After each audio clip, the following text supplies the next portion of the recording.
You forgot. I'm a kid. I'm a kid. I'm a kid. I'm a kid. I'm a kid. I'm a kid. I'm a kid. I'm a kid. I'm a kid. I'm a kid. I'm a kid. I'm a kid. I'm a kid. I'm a kid.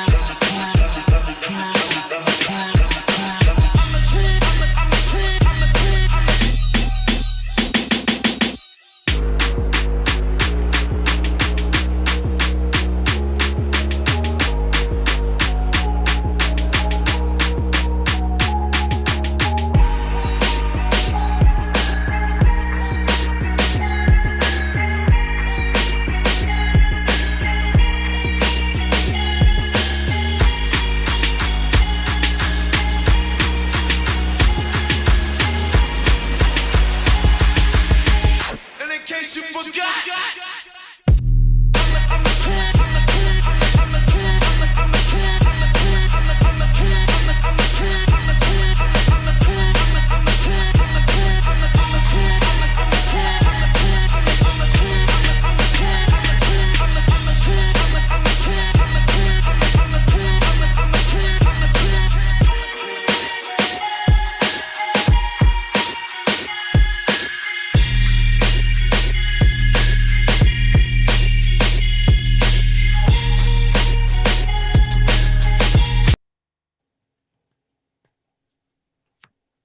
E, what's good? Wyatt. What's Hey, happening? what? Hold on a second. I don't know what happened here. Can you hear me? Can you hear me? I can hear you. Can you hear me? I can hear you. I can't hear me. All right, there we go. Okay. Can you hear you? I can hear me now. All right. What's good with you, brother? How you feeling? Oh man, I feel all right. Everything going good. Everything going good. Good, good. How was your weekend, man? How was my weekend? I went to a lot of parties this weekend. Party? You went to Yeah. some parties, E? Well, family gathering parties, like birthday party, this birthday party, that Church party? anniversary party. I think I Okay. went to like three or four parties this weekend. Friday night, 2 on Saturday, and then 1 on Sunday. Wow. Just Should be celebrating partied out. people. Celebrating people, man. You can't beat that. Yeah, you People, should be partied out, bro. bruh, I know I got a lot of leftovers. I always take a plate. So I got a lot of Oh, leftovers you one of them. upstairs. You Oh, one I'm of dead. them. Oh yeah, I'm one Do of they them. have to tell you, or you just go on and get it? You help yourself, or do you wait for them to say, "Hey, we got plenty. Y'all grab a plate, and then we Well, don't want no it's understood, but yeah, I typically wait. But it's understood, if I'm heading out a little early, hey, don't leave without a plate. Like even if I tried to leave without a plate, somebody would be like, "Don't leave without a plate." So Yeah, I got to yeah. come back and get a plate. But they don't have to twist my arm too hard. I like that kind of party. Yeah, I like that, especially if the food is good. Now, yeah. and the food be good. The food Okay, be good. Cookie can cook. Yeah. okay. Well, ain't nothing wrong with that, brother. Ain't nothing wrong with that. I love taking plates home with me as well, as long as the food is good. Oh You yeah. know, as long as the food is good. Other than that, man, well, it's good. Man, did you enjoy your birthday weekend? I know it was a couple weeks ago. Are you still? Um, do you have a little birthday lag? Is it, were they celebrating any of that on these No. parties? No. I don't do it for real. To me, birthdays ain't that big of a deal. It's I not that got you. big of a deal. It's just I got a another. question. I got a question about birthdays, man. Is it me? But do we as black folks celebrate birthdays too damn long, bro? We start them early and we end them late. There are some people that might celebrate them a little too long. Some people, Yeah, just a but few of us. yeah, it's a few of y'all. It's my I birthday month. Your Yeah, I was about birthday to, is like the you 13th. strike me as a birthday month type of guy. Me? Yeah, Oh hell no, bro. no, I'll be honest with you. I'm a birthday guy where when my birthday come up, I don't even want to be bothered. Like my days are so horrific. Like I'm so much involved in so much chaos on a day to day basis that the best birthday gift that you can give me, and my family knows this already. The best birthday gift you can ever give me is just leave me the hell alone. I don't Yeah. want to go anywhere that day. I don't want to go to a party. I don't want to go anywhere. I don't want to do anything. The best relief in my life is some me time. You know what I mean? So, yeah, I'm not a enjoy my birthday for Okay. the whole month. I don't do that. All right. All right. Wrong read, bro. Wrong read. Okay. Hey, it happens. It happens. All right. But you seem to be a brother that celebrates his birthday all month as well. Now, look, here's the truth. If you don't bring it up, I won't even bring it up. I've been around people and then they find out it was my birthday a couple weeks ago and they like, why you didn't tell nobody? Like, it's Mm, just another day. It ain't that big of a deal to me. So, yeah, nah. I'm one of them. If you don't bring it up, I won't bring it up. And my feelings ain't going to be hurt. I feel you. Hey, I remember speaking of birthdays and people celebrating them all the time. Now, this is probably off the little beaten path of what we were just talking about. However, I remember as a younger guy, when you were out there and you were dating and meeting people and this and this and that, it seemed to be, and this is just off the top of my head, it's something that I just thought of just now. I remember when you would meet a girl back in the day and she would tell you, my birthday is coming up. And I know that kind of sound like it's off the topic, but I think women used to use that back in the day. Some of the listeners may know what I'm talking about, especially fellas. They'd be like, my birthday in a couple of weeks. And I'm like, we just met. So this is one of them things where I think people, use the birthday gig to get a gift or two. You know what I mean? Even when you first meet. You know what I'm Uh, saying? So well, I yeah, don't now know. that never really happened to me for That two never happened to reasons. you? No, for two reasons. Number one, I ain't had no game. So, I'm trying to. Well, that's to be honest with you, E, all due respect, that's usually who it happened to, was guys that didn't really have no game. It was like, just like you said, it was something you was telling our guy. I'm team CJ, or is it CK? CK. I'm Yeah. team CK. My bad, CK, if you're listening. And you was lightweight trying to get CK pimped out here. You know that, right? You was giving him some advice the other day. I was listening to your show. I was cleaning up mud and debris and all type of shit, and I had you in my ear the whole time. And I was like, how could you do this? You lightweight, about to get CK pimped No, and no, take I was him trying to to help Red him out. Lobster and all that old shit. And Look, bruh. if anything, I was trying to help him with his pimping. But that Uh, wasn't really the case. He was already doing what he was doing. He was already taking her, buying her all you can eat shrimp. You know what I'm saying? okay, At Red Lobster. That was okay, already happening. So yeah. if you already doing it, I mean, I think, that might, listen, man, men aren't cut the same anymore. Back in the day, men held doors, men treated for dinners and things of that nature. And I just don't know if that's what's going on today. But it shouldn't be. That shouldn't be going on today. I disagree with that. I think real men, if you want a respectable man, you have to look for the respect at the beginning. And Uh, some of the qualities of a respectful man is knowing how to treat a woman. See, look, I would agree with you if women knew how to treat men or accepted how to be treated. But I think when I'm just talking about Mm. today's women want all of the benefits and privileges and rights and whatnot. And I don't mean right to vote type of rights. I'm talking about in this I know dating arena. They want all of the accoutrement that come with the being perks of having a man. no, that come with being a man. Excuse me? Yeah. Women Oh, want you going there with it. everything that go with being a man, but then they want to be treated like a woman. You may have a point there in a certain point, in a certain aspect. If you have two income homes, you're thinking that a woman who earns a living just like a man, you're thinking that she wants the same. I- isn't rights a wrong? That's a wrong word to use, but they want the same leeway in the household. They want to be the head of the household, but yet they want to be treated like a woman. That's kind of Is that what you're saying? They But want to be. I'm not even going to the marriage. I'm just talking about dating.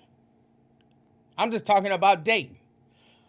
Women want everything.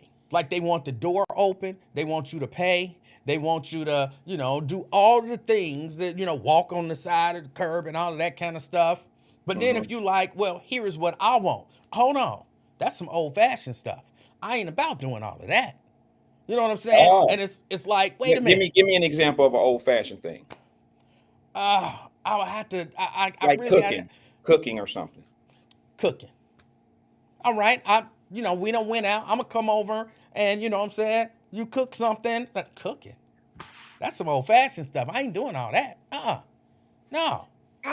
To be honest with you, I don't know of too many women that are like that. I think that a Oh, lot of women that want to be oh. treated like a woman. Now I could be wrong, E. I'm talking about who I know. I mean, we all run in different circles, but I think that Mm-hmm. women that want an old-fashioned man, most of them are looking for old-fashioned men and they're willing to do old-fashioned stuff. Now, the Mm. new women today, see, this is where you have a point. I'm not And saying you're that's who wrong. we talking about. At least that's who I thought we were talking about. But The new most of those women, but the most new of those women. women are they're very independent, and a lot of them, they don't even care if a man opened the door for them or not. That's not on their agenda. These girls, they're about getting the bag and making their money, bro, and they don't care Nah, if a they man hold uh the door for them. they won't. They like all of that stuff. They may not know that they like it because they don't really see it, but they like all of that stuff. But I was just addressing. You were saying, these guys that's out here dating now, they should be opening doors and you know all of that kind of stuff.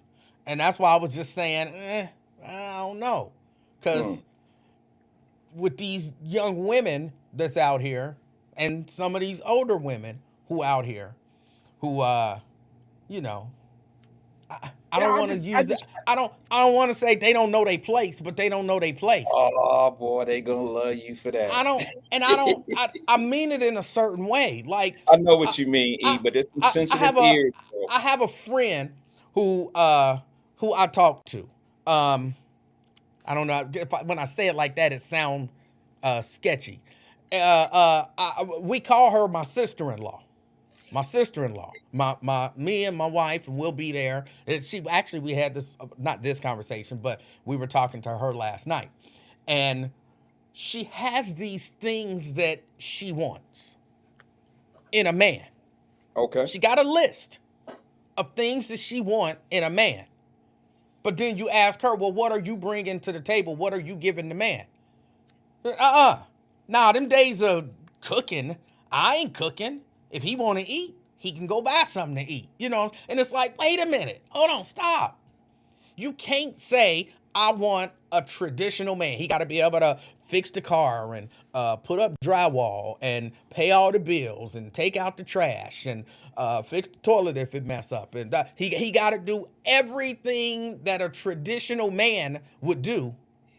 But you don't want to do anything that a traditional. If we doing the traditional role thing, then we got to both do the traditional role thing unless we agree, well, this part ain't that important to me. But you can't come at me like I need a traditional man. And I'm like, all right, so you want a traditional relationship. Well, no, I just want you to be a traditional man and I want to do whatever I want to do. No. I understand. And it is a lot of that out there. I have, I can't deny it. I'm not out there really searching and seeing, but from what I do see, I have two young women, my daughters. One, Mhm. of course, I can't really put her in this category, but my oldest is 20, she'll be 22 in December, and I'm watching her and her friends and how they how they interact with the new guy, the new girl. They're the new girl. They're not the type that's going to be at home cooking and cleaning and doing the traditional type of, couple type of thing. But I also watch them say that they'll pay for a meal. They'll take control. I don't know if they're trying to be alpha men or what they trying to do, but they don't like the traditional way of men doing certain things. And in exchange of them not having those things done for them, they tend to do it for themselves. They're not looking for dudes to open doors for them anymore. I actually think that it's not good that it's that way.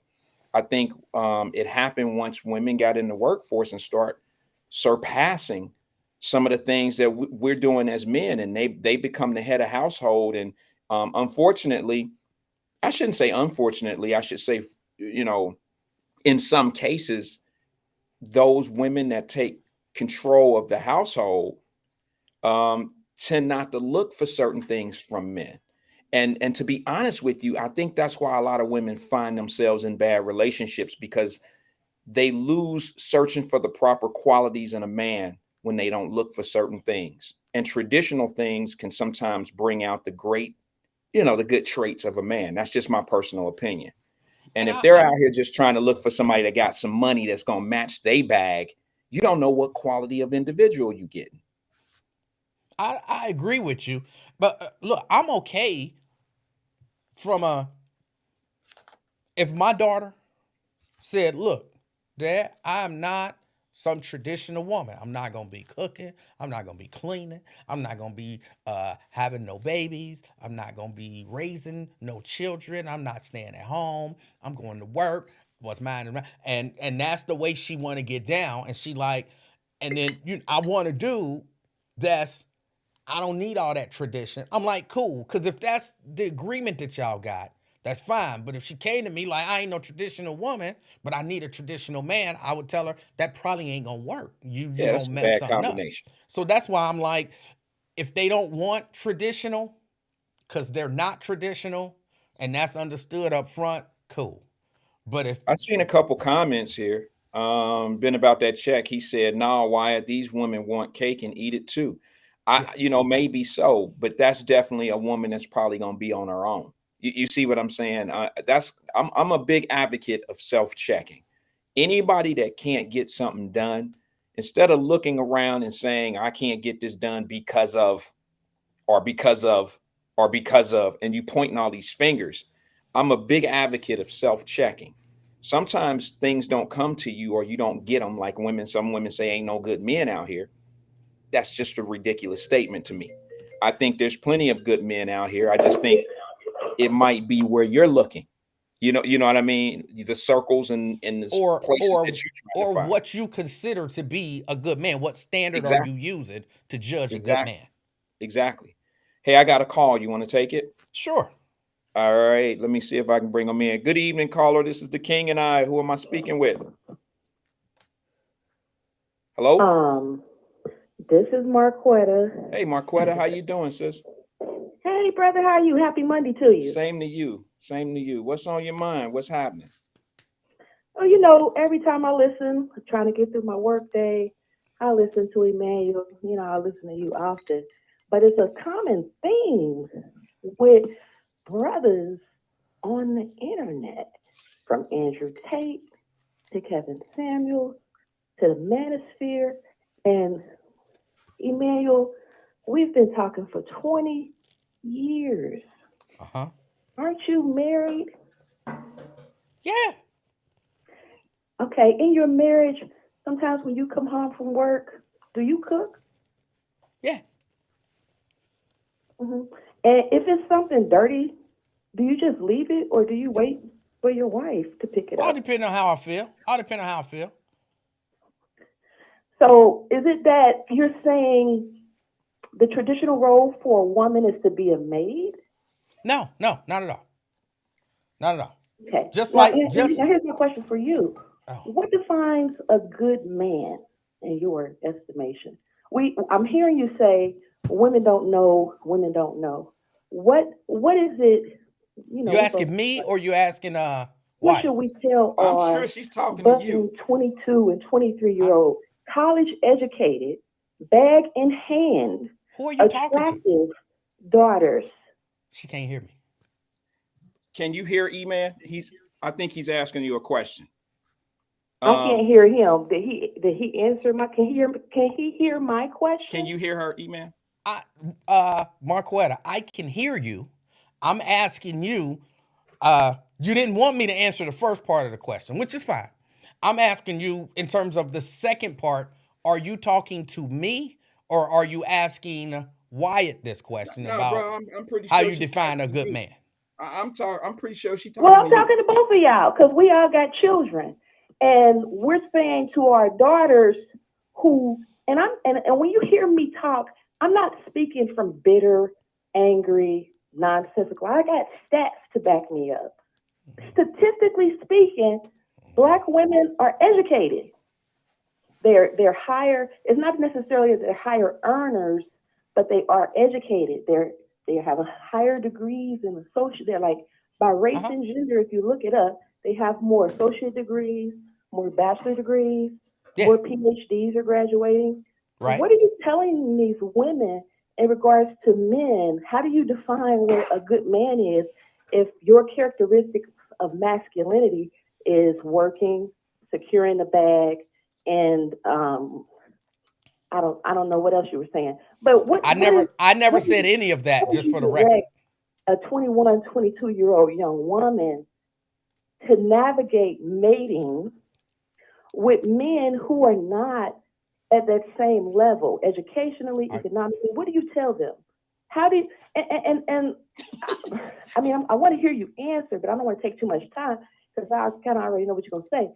And I think you already know what I'm going to say. I have Because no how idea do you what you're gonna lead a say. woman if you're not educated? The Bible. When you talk about traditional roles, you're talking about patriarchal roles that come out the Bible. Husband is a religious term and it's a business term in the States. So when you enter into a marriage, Christ is supposed to lead that man. If Christ is not at the head of that man, he could lead you into some dangerous situations. Okay, hey And, Marquetta, quick thing. and I'm gonna hang up after I No, make no, this I don't point. want you to hang up. I need him to answer part one of part 6 of the question because no, I mean, because you left a lot there. You left a lot there for us to congest. I mean, it's great. It's a great conversation. It's great. It's great. I just need him to answer the first part because it's a legitimate question, and I think he's ready to answer. But I think we're all going to lose that train of thought if we continue to go on. So, go ahead and address that. Don't hang up, Marquetta. Don't hang up. This is good. Which part am I addressing? Well, she said, what do you explain? How do you explain to a 21, 22-year-old? There was probably one question before that, but see, once again, I got sidetracked because another great question came up. But how do you address, what do you tell a 21, 22-year-old girl who's educated how to find a good man? What is a good man to that young lady? Isn't Well, that it, or correct me if I'm wrong? By your standard, yeah. Okay. well, I don't have a standard for what is a good man. And that's just it. You kept saying you said this and you said that, but I didn't say that. What I'm saying is by whatever standard it is that she's choosing that makes it a good man for her. Like I can't tell you that a good man, if you say to me, Marquetta, to me, a good man is a man that make $125,000 a year. There are people who say that. Who am I to tell you you wrong?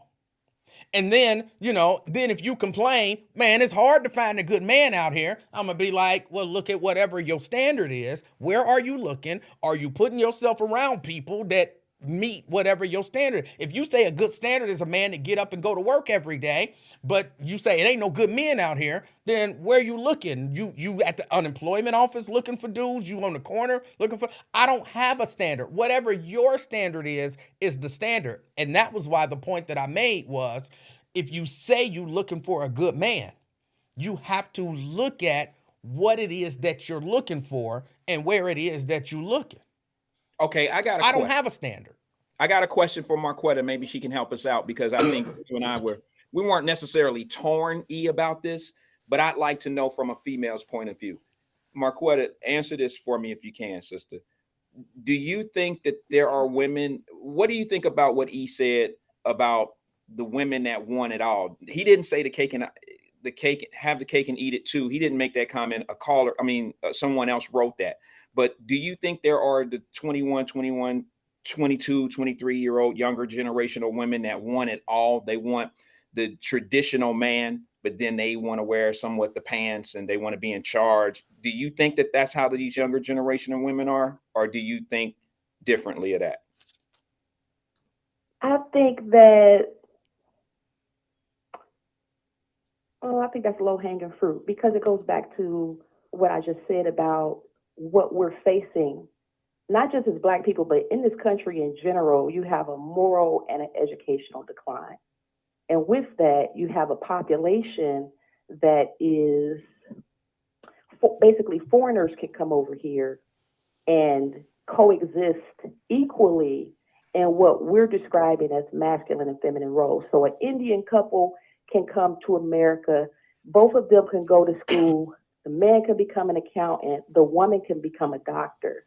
And Mhm. in her education, her man is not intimidated by that. And so he doesn't lose his masculinity by opening up the door for her. And she does not reject his masculinity or his chivalry because of her education. Marquetta, I like to say something So, about that before I lose trace. I don't notice this stat to be um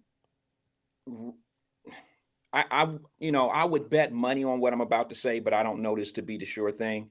But you use the Indian race, and I'm assuming you're talking about the Indians that come over here, Asian, Asian hmm Indian. Is that what you're referring to? right? Indian Asians. Okay. I would have to tell you that in most cases, I would think that there's more Black folks that have an educated couple in the home than there are Indian Asian folks in the home. And that Find me the stats, brother. no, what I'm saying Find to me you the stats. in There are traditional, stats that support that the Indian American is the highest earning income producer in the country, which is why I said the decline of Americans. America, it is no, American men well, wait who a are minute. saying we need passports, we need to leave these women, they're too masculine. I think It's American men saying that feminism has worked in I think though reverse you're equating and that masculinity women are with now, making money and being instead of educated. saying That's we not are what men are not saying. being masculine I in think I today's think what she's standards. I think the numbers that you're equating to are the percentage of Indian Asians that get degrees. But when it comes down to the household, a lot of the Indian Asian women, like in my neighborhood, a lot of them stay home in their places to take care of the family at home, and the men And the traditionally men have are the what? When you say education. traditional, are they educated? Yes, and I think that's where your Okay, stats are going. I'm not that's bad. disagreeing It's with you. that's the point that I'm getting at. I know You can't I'm not strong disagreeing with you, men, but we're talking listen, brother, strong men make feminine women. Masculine men who create an environment of protection, who create an environment of stability, who have built something, who don't need you to go 50-50. They allow for a woman to rest in her femininity, to be a mother, to plan meals, to cook, to relax, to be your peace when you come home. That's because the man has did that heavy work of getting an education, paying off the bills for his education, securing a job, making sure he has enough money not just for himself, but for the family that he wants to build. And in that, he I got an remains issue with what you're saying, just so monogamous you know. so that his money does not have to be siphoned out to 10 different households. so So which within the Indian American culture, they're able to sustain their race and their gender roles because the man has did the heavy lifting first of educating. But going back into the CDC statistics and other statistics, yes, dual income earners are normal in this country. And again, when you look at statistics, it may hurt our ego. It may be appalling to hear, but the average Black or African American income earner born here in America is about $35,000 to $40,000. That's the median income. We are the lowest income producing group in this country. Furthermore, Black men take out 50 billion. This is a real stat. $50 billion a year out of the Black community because they are unemployed or they refuse to be employed. how does that And happen? because of that, I need you to explain let's how do we take out Oh 50? boy. Explain to me how do we take out as Black men take out $50 billion out of the Black community for the not being joblessness crisis for Black men costs about $50 billion per year when considering the official statistics undercount Black men's joblessness. Here, I'll link this article in you guys' YouTube chat. This has been very popular all year because this is part of the reason why you have so many Black men complaining about mating with Black women. They expecting Black women to basically date down and date men who are There you not go, Wyatt. working or See, that's becoming and that's how she educated perceives and it. She See, perceives hold on. because that's a man she not to going. obey and do what that man says, but he has not proved himself in the economy to lead her.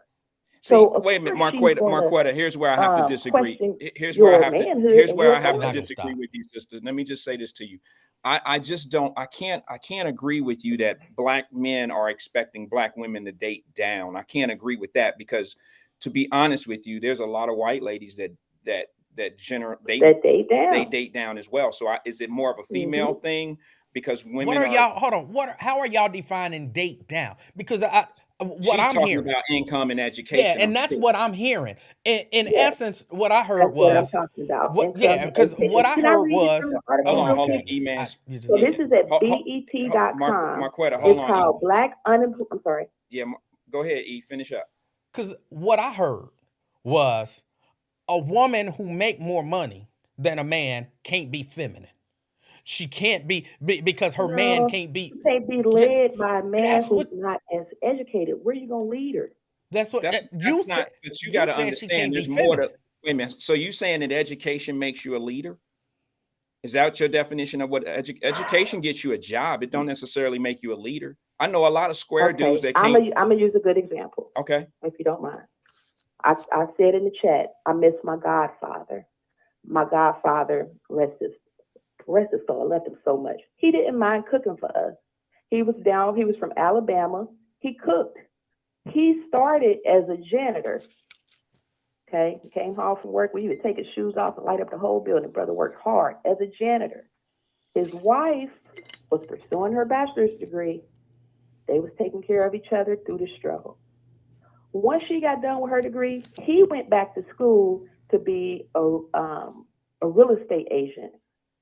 And once he got enough money up, him and her together, they created a business. It was like a daycare for mentally disabled people. They was making maybe $100,000 a month. Okay.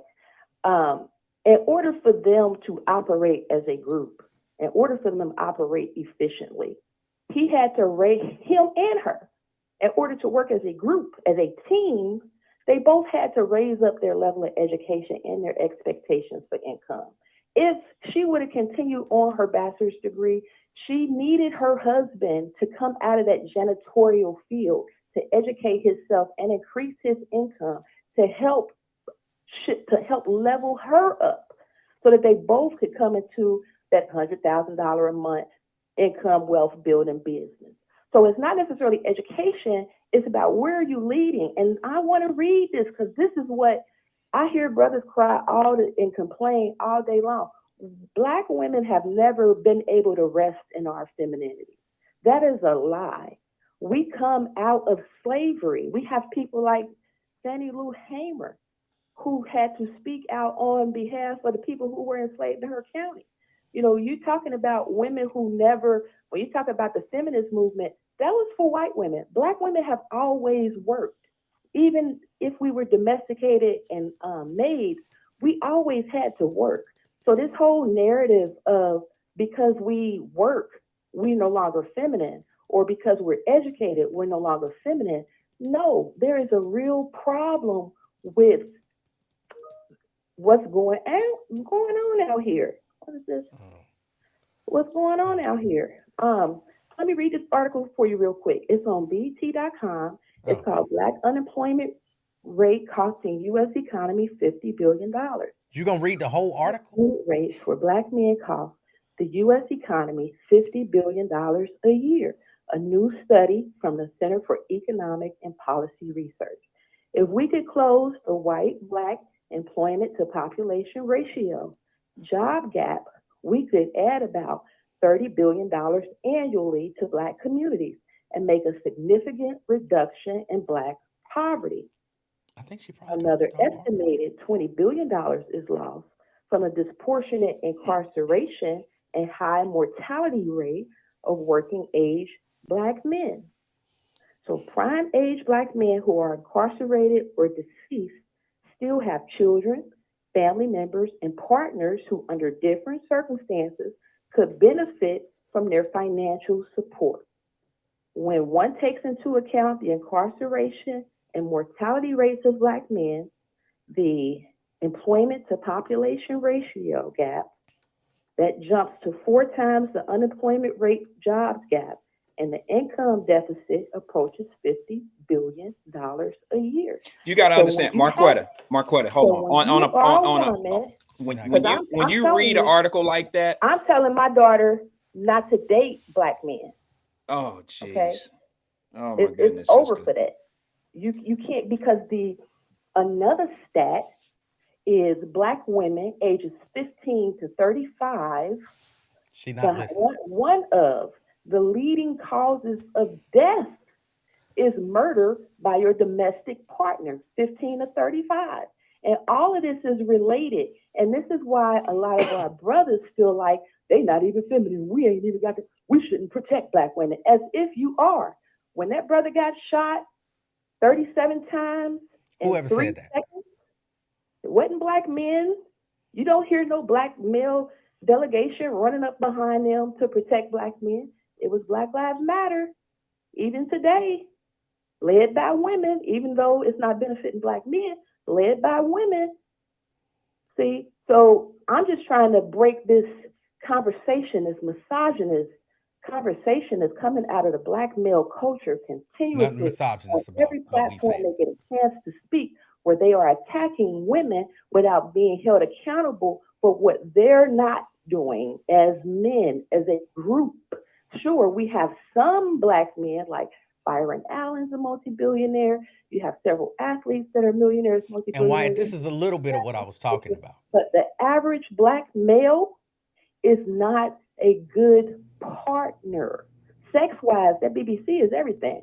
And white women, Mexican women, they laugh about You think how her Black husband gonna men lead her will somewhere? sacrifice He sex can't even get a word in. instead of going to work.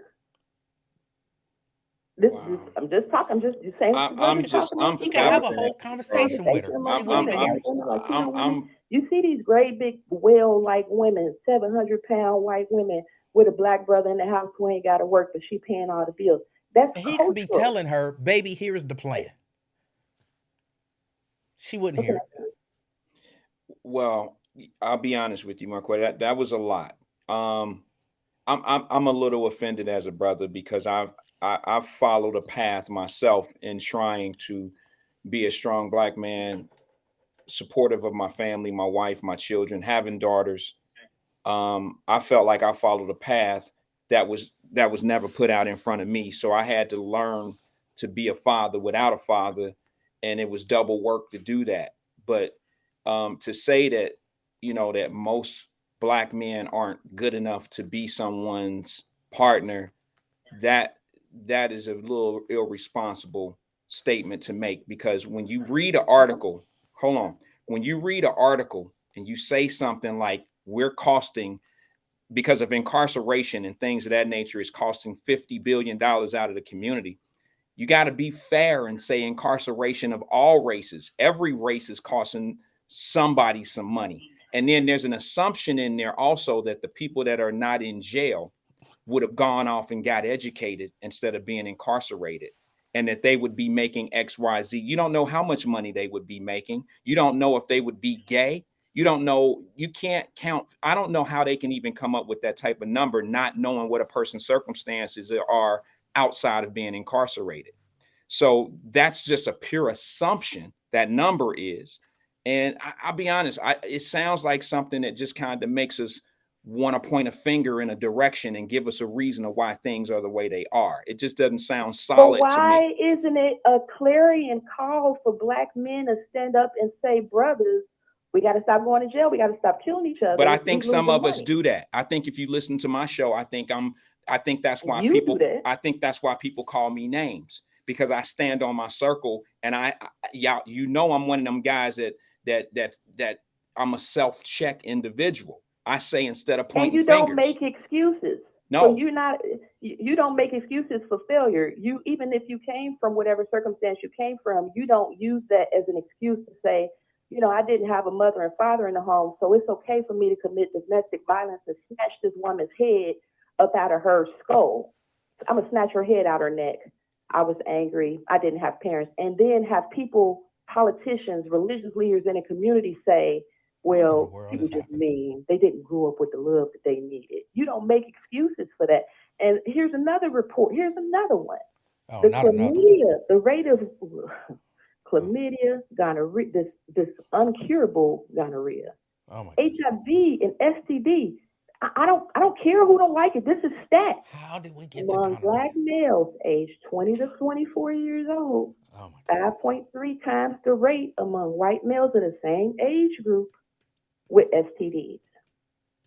We are the subject of studies.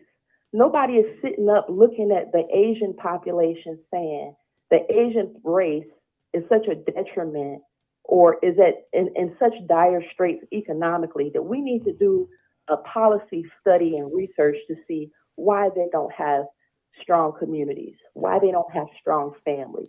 It's Black people, because Black people are at the bottom of those stats.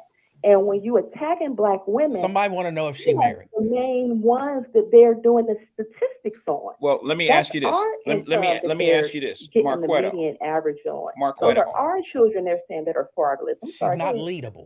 on those stats, let me ask you this: who are conducting those studies? Oh my God.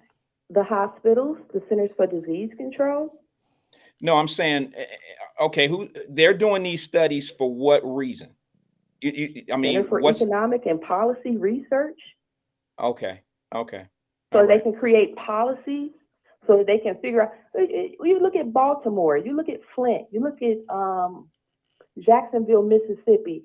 Chokwe Lumumba Jr., the mayor down there, when interviewed by Good Morning America, the lady asked him, "Why haven't you fixed the water pipes? What's going on down there?"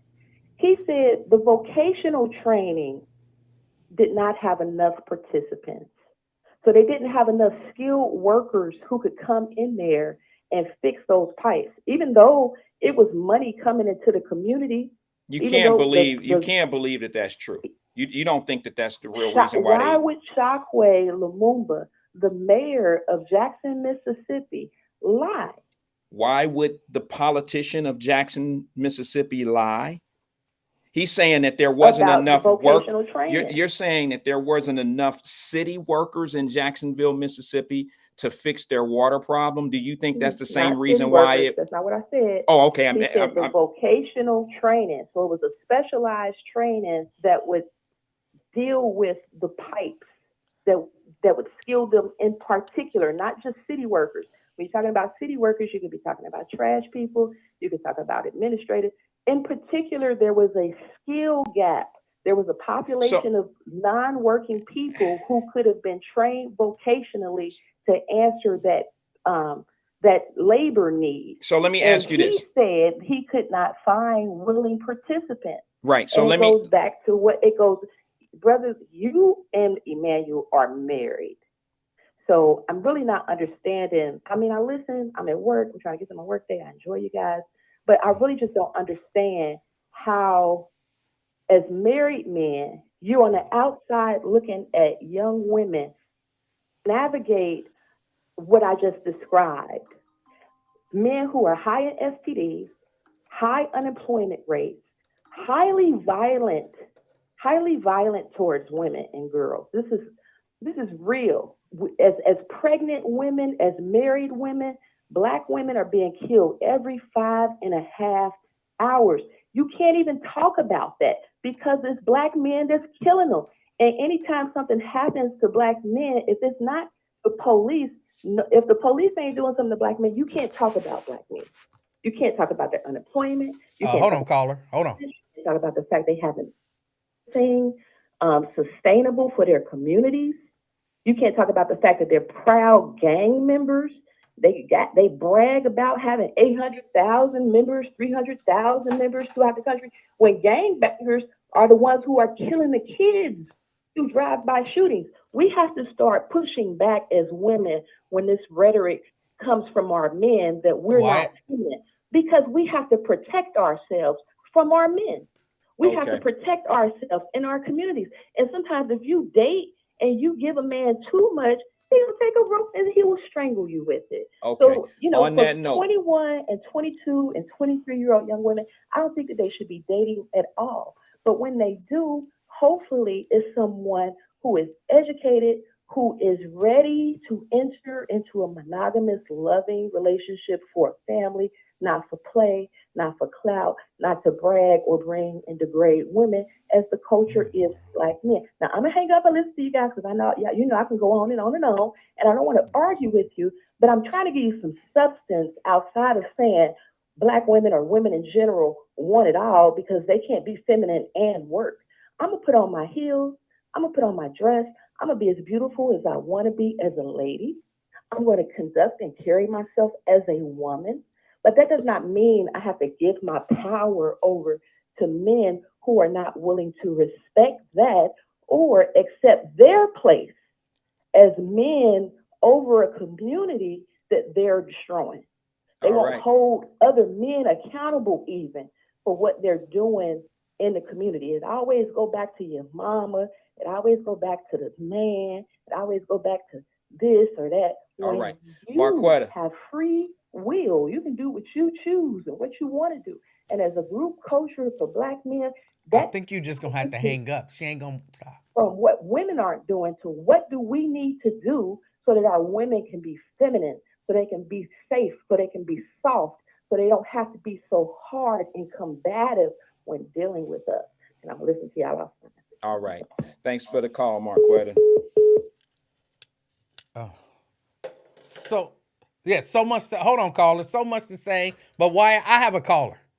Can we get to the caller? Please. Hey, caller, what's your name? What's up? What's up, Emmanuel? What's up, White Man? This is Mikado, man. Hey, what's up? I'll What's call good, McConnell? I just kind of trying to get her ass up off the fucking line, man. I really ain't want that, dude. Like, I'm at work. It was just messing up my day. Oh, that's shit. Listen. So, I we all feel know how you. you feel about a black Thanks, man now, though. So, McConnell, bro. Thank you. man, but that shit was just going on, and I can tell both of y'all was miserable. Especially you, Emmanuel. All right. Oh, you don't have my back, McConnell. But You don't that's have my all I back. want. I really ain't want nothing, man. I just Me, huh? I just shot. wanted to end that call. All right, McConnell. Hey, we appreciate All right, you. All man. right. I mean, listen. Let me say this. Let me say this. E. All right. Can you hear me? I can hear you. I hear that echo again. Is there? Yeah. I understand where the sister is coming from. I just think that there's something going on. Marquetta has seen something that maybe we haven't addressed or we're not aware of. There's something going on there. I'm not saying that she doesn't have valid points sometimes. She really does. But I think it's okay to be critical. All right. It's okay to be critical, but sometimes when you can't become cynical in that criticism. You can't think that that's the majority when you possibly could be looking at a small minority of a situation. But Wyatt, a lot of what she said was nonsense. Just straight up nonsense.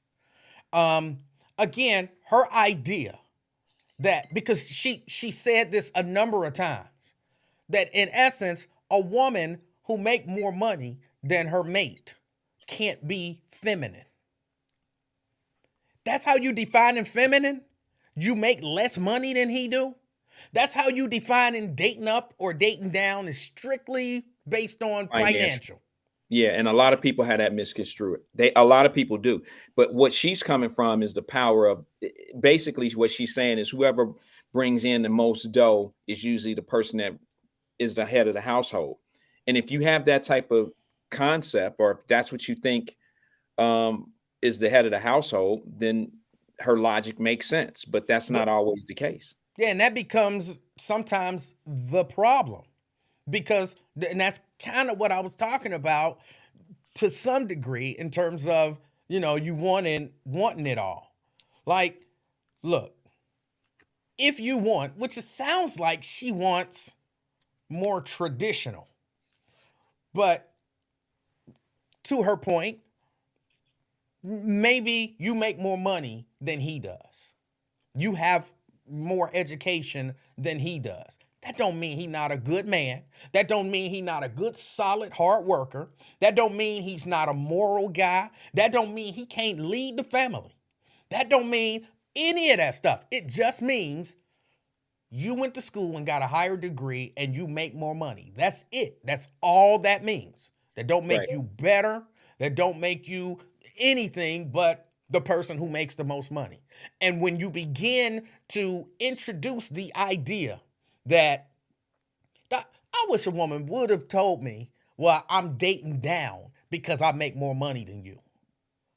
I'll be honest with you, brother. I think a lot of women do feel that way. I think a lot of women who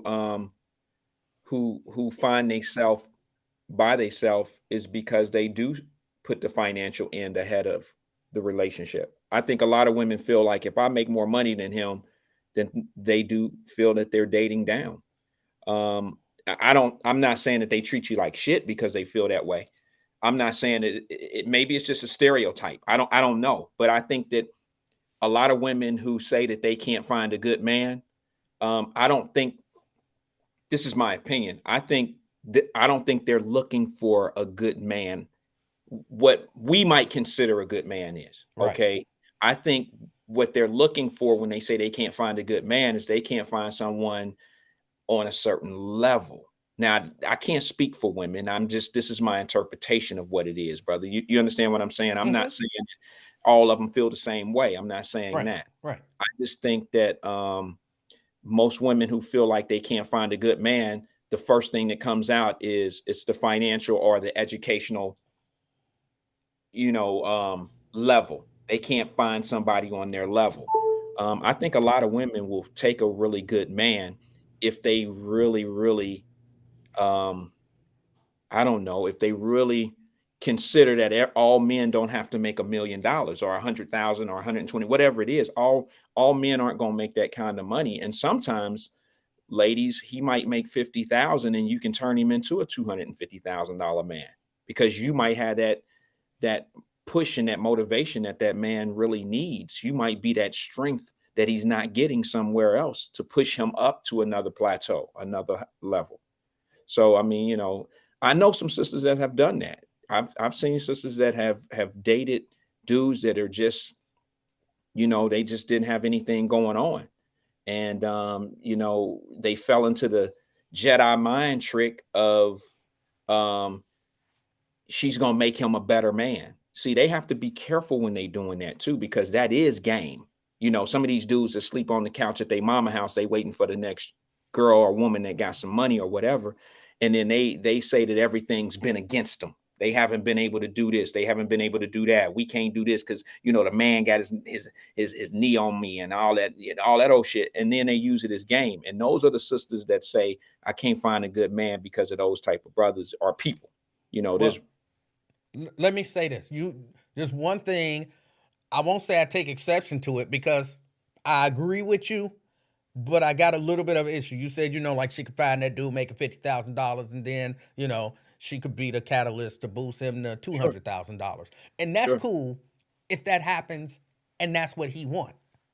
But if he is a teacher and he loves teaching children, he loves helping children, he loves seeing that light go off when they get it, and he's making $50,000 a year, don't come in trying to tell him you ain't good enough with your $50,000, living satisfied and pursuing your dream and changing lives. You gotta now step out, start your own business, and make $200,000 a year. And I got the plan for you to do it. Hold on, baby.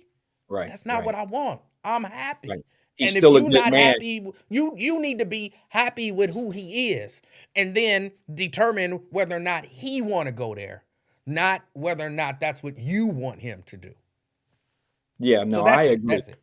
No, I agree. I'm just saying that sometimes, um, that school teacher is a good man. He just may make 50,000. He don't want to be the dean of college over at the Right. University of Cincinnati. You may not have to motivate him. He's very good in his space of who he is and what he's doing, and that may be it. But I don't know. I generally, I just be honest with you, man. I'm a self-check guy. Generally, when things don't work out for me, this is me personally. When things don't work out for me personally, I always look at myself first and say, what could I have done different for something to work out? Not what somebody did to me to not make it work out. I generally look at myself first, and then I go from there. You know what I mean? That's Yeah. generally where I problem solve. I Yeah. troubleshoot at myself first. I had a call, but I think they fell off. So, all right, E. Well, that was long. I just, I got a little. You want to take this call? Why not? All right. I'll promise I'll put a shot clock on this time. Good evening, caller. This is Wyatt. Excuse me. This is the King and I. Who am I speaking with? Yeah, well, I get a shot. This is Fame Rothstein, Hey, Frank. aka Hurricane. Hey. But y'all can call me Slurrer Fame. Okay, sir. You mean to tell me it's not Sir Mix-a-Lot or Sir Hurricane a lot or something like that? What's good with you, brother? No, damn, you didn't listen to E40 back in the day, did you? Yes, I did. A little bit, not Oh, much. I okay. didn't like all that, Oh. all that old shit. No, I really did. What's up? Yeah, don't give me a shot clock after hearing that bullshit from that woman. Well, you put Y'all on sit no there caller. and let that woman sit there and talk 30 minutes. Andrew, Sometimes you nothing but need man that hating, fame. Sometimes, let's be honest, bro. Don't we need? penis envy. Don't we need to hear what's out there? I mean, let's be honest. Don't you want to hear it? We do need to hear that, but at the same time, we've known since Marquetta been calling. She has the worst case of penis envy you've ever heard. Okay. That's all it is. It's just penis envy with her. She mad because she ain't a man. You think that's what it is? And I always point out, that's all it is. She mad because she ain't a man. Well, Or look like one. I don't know. I haven't seen her in a while. I think she's probably a Last sweet. time I saw her, she was decent looking, but she was a little taller. I think she's a sweet woman. I just think that what happened is something that none of us really know. I think she's had some things go on in her life that maybe none of us have really experienced. Some of us who listen to her probably have experienced what she's going through or has been through, and they can relate to why she keeps up with certain statistics. I understand why she does what she does. I mean, I understand some of the numbers she come up with, but I just think they're distorted a little bit. I think that you can put that, like, for instance, when she used, and I'll let you have the floor after this, when you say that most Indian people in the United States are more educated, I think it veered off from what we were really talking about. And we were talking about couples. We were talking about a man and a woman. Most Indian homes in America, I would bet $1 to a donut, because I live in a community here that has a lot of, like, one of my guys, he's an Indian guy. He lives 2-3 doors down from me. He's a brain surgeon, and his wife stays home all day. Almost all the Indians in my neighborhood, that's what's going on. None of their wives work. They're homemakers. And I think that has a lot to do with their traditions in the first place. I don't know a lot of them that are dressed up and going to work in the mornings like their doctor husbands. So I think we got sidetracked by saying that the Indians are more educated. I think they do put education first. They understand how to move in America. They do that. But that's a cultural thing. They've been bred. They're born with education as the number one tool to make it in America or wherever they're going. That's the number one tool that they use, is education. And I think that when you look at most black men that have college educations, I could be going off the realm here. Most college educated brothers are generally with college educated women as well. I could be wrong, but that, Absolutely. I just think that most sisters that have college educations are looking for men that are meeting them in they have that same type of, that education level. That's just my opinion. And so that's Listen, where I thought she was li- wrong when, when she compared the two family dynamics. no, you're exactly right. Your last point, because there's a woman that I know. She takes offense to the fact that I celebrate her for having being married to the same man and having all her children from the same man. She takes offense to that. That I celebrate that. I'm like, well, it's a really weird dynamic when it comes up, and she kind of gets a little funky about it. Like like maybe she ain't ghetto enough or didn't do enough whole shit like some of her peers or whatever. I don't know. It's just a very weird dynamic, and it's sometimes I tease her about it just to see the anger come out about it. You know what I'm saying? But the only thing I really want to call to talk about was these monkey ass Bengals and that monkey ass coach we got. As I said when he was hired, I noticed his energy. First, just the way he bro hugged like 10 years older than. I said, this guy can't lead men.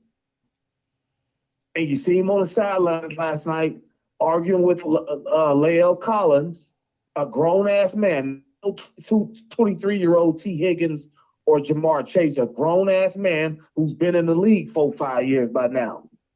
Been in a real organization for the Cowboys. He's arguing with him. Why? Because he's not a leader of men. Zach Collins or Zach Taylor, whatever his name is. Zach Sorry Taylor. if that loud. I'm in a parking lot. I apologize. I'm trying to get away from that. You sound that fine. engine. You sound fine. Zach Taylor, the coach of the Cincinnati Bengals. E-Man, I noticed you got a Cincinnati Bengals sweatshirt on today, brother. You back with us? No, man. I just Oh yeah, happen to because it's have just the this. white man. Yeah, he's definitely down with that. No, bro. I happen to have a Bengal sweatshirt, and I paid for it. So every once in a while, I put it on. Oh, okay. This was before the okay. ban. This was before. Oh, this was way back. This is an old shirt. Okay. That's not the Isaac Curtis version, is it? I don't know if it's that old, but this is an old version. But no, listen, Chris Collinsworth? that's all I wanted. Just Right, that misandry we heard, and it's time for dude. Like it's time to really start making some real tough decisions about the head football coach of the Bengals, the head ball coach. I think it's time to cut the chain on that one. I don't care what he did last year. That was lightning in a bottle. It was fluke. That team, those kids, they won in spite of him, not because of him. Yeah, and I think it's time that Cincinnati understand that, and the Bengals ownership. So, but that's all I got, baby. It's been real. I had fun. I'll talk to y'all real soon. I'll at you, Fame. Thanks for calling in, brother. I will say this about the Bengals. I put up a couple posts during the game. I kind of lost it last night by watching the game, E. I have never in my life, I shouldn't say in my life because I've seen it at a little league football game before. And I mean, it was years and years and years ago. We had the ball on second down or third down. It was second or third down. No, it was second down or some shit like that on the 2-yard line. And this dude ran a double reverse at the 2-yard line. I've never seen that. I mean, it was the craziest play call. I think somebody made a very good point. I'd love to steal this, but I can't. Somebody said that Zach Taylor, the head coach of the Bengals, is the offensive coordinator. And the person who said this is a high school coordinator. He told me, of a really good team in the city of Cincinnati. And he said, Wyatt, the problem is this. Zach Taylor's a good guy. He's a good head coach. He's a good guy with the people, despite what Fame just said. He said, what happens is when you're the offensive coordinator, you're thinking one play ahead. And, you can't be the head coach who makes the decisions about going for it on fourth down, how to challenge plays, when to challenge plays, all his head coach duties and offensive coordinator duties all rolled up into one. It's almost impossible to be consistent and to be good at making decisions. And it made sense because head coaches make certain decisions outside of what offensive coordinators do. And when you're trying to do all of those and make all those decisions at one time, this is what you get. You get double reverses at the 2-yard line, lose for 14 yards, you get a penalty or something happens, you work your way back up. No, you get a completion, you work your way back up to the 2-yard line. You go for it on 4th down. Now you didn't have 3 attempts to get a touchdown from the 2-yard line. You lose 14 yards. You work your way back up. You couldn't get it in 3 plays. So you go for it on the road. I'm a firm believer that you always take points on the road. Okay. If he would have took the points, the 3 points, the game would have probably ended a little bit different. I ain't saying we would have won, but we would have taken a position of being even at that time. When you take points to even the game, the score is 0-0 at that point. Okay, so I'm a firm believer that you always take the points on the road because scoring in the NFL is very hard. Not to mention, when you play a team like Baltimore, who has a kicker that they have, we're probably a 70-yard field where they're a 60-yard field. And what I mean by that is they have the best kicker in the league. They only need to move the ball 60 yards in order to be in scoring range, where we got to move the ball 70 yards to be in scoring range. So when you're playing kicking games and, close games, you take as many points as possible. That's just me. So appreciate y'all. I know you don't do the NFL anymore, but last night was a heartbreaker, brother. It was a heartbreaker, and a lot of people on back right. How did that young man, the out of Louisville do? Which young man out of you talking about Lamar Jackson? Yeah. He had a good game. It was not great. He had a good game. Actually, he didn't have the best game ever. He did enough for them to win. He did what he should have done for them to be able to win and get down the field to get the winning field goal. To be honest with you, the Bengals really should have got beat worse than it was. He missed 2 big plays. Lamar Jackson missed 2 two throws that should have been touchdowns.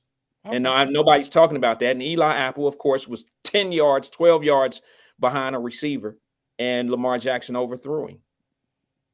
I was reading a story, and they were talking about him betting on himself and maybe getting like a huge contract at the end of the year, but they were saying he had to have basically a good year this year. So, I always be rooting for brothers to make money, even though I would rather they all say, we not playing until y'all bring Colin Kaepernick back in the league and then, move on. But you need to stop, bro. I still be rooting for Let's brothers not go to make there. money. You need to stop. I heard, I saw a headline, and I don't know,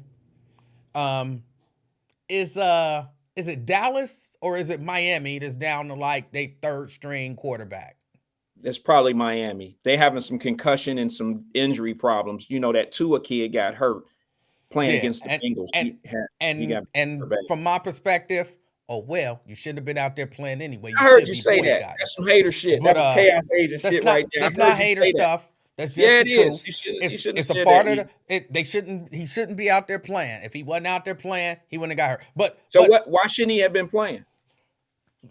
They should have all been boycotting until Colin Kaepernick got back in. And the way that I see it is the league showed you when they said, basically, we going to string up Kaepernick, they showed you they don't care about you. What make you think they care about your injuries? They don't care about you. They don't care about you. Your coaches, they don't care about you. The doctors, they don't care about you. You won't even stand up for nothing. You won't stand up for nothing. So whatever happens, happens. They don't care about you. But, I figure, how could it hurt Miami to bring in Colin Kaepernick? How could it hurt? He can't play the game. How could it hurt them to bring him in? If they got I don't know, but if they got nobody, how could it hurt them to bring him in? They got somebody, bro. There's a process. You got a 1st string quarterback. He got hurt. Your 2nd string came in. He got injured. You got to go to your 3rd string. Now they're gonna have to go to the PUP list and all that old stuff. They got people in place to do what they need to do. They could give Colin Kaepernick a shot. Listen, man, let me just say this to you, bro. I'm the only one that's gonna stand up and tell you the truth. Colin Kaepernick don't want to play in the NFL, bro. He ran his course. Don't nobody show up to no damn NFL tryout with a Kunta Kinte t-shirt on and trying to get a spot on a team. You don't do that. Man can wear what he want to wear. Yeah, he can wear what he want to wear, but he sent a clear message, bro. He sent a clear message, and it was buffoonery for him to even do that shit. It was buffoonery. If he wanted to send a message of being solid and for a real cause, you use a real individual. You use a Malcolm X or Martin Luther King T-shirt or just an X T-shirt or something. You don't go out there with a fictional character that didn't even exist. Bro. The point he was trying to make was, I would imagine if you got Kunta Kinte on your shirt, you're talking about slavery, whether it be fictitious or a real person. Everybody knows Kunta Kinte was the slave do name. You know? Do you know everything that man carried those scouts through, those workout people through, in order for him to get that workout? Do you know that they tore that city apart to make everything convenient for him? You know, he canceled 2 tryouts. He told them, I'm not coming to that one over there. Y'all come to this high school field over there. I mean, because what they were trying to do, because he peeped that they was trying to play a game and he wasn't going to fall for that game. They let him use his own receivers. They let him use the receivers. And one of the things that they didn't want to do was they didn't want any cameras or anything there so that people could then say, oh, he was horrible. But he's like, look, put me out there. Bring the cameras, let everybody see it. Y'all can say I'm horrible if didn't nobody see me, but if you do it out here with their cameras and everything, then you say I was horrible, I can say play the tape.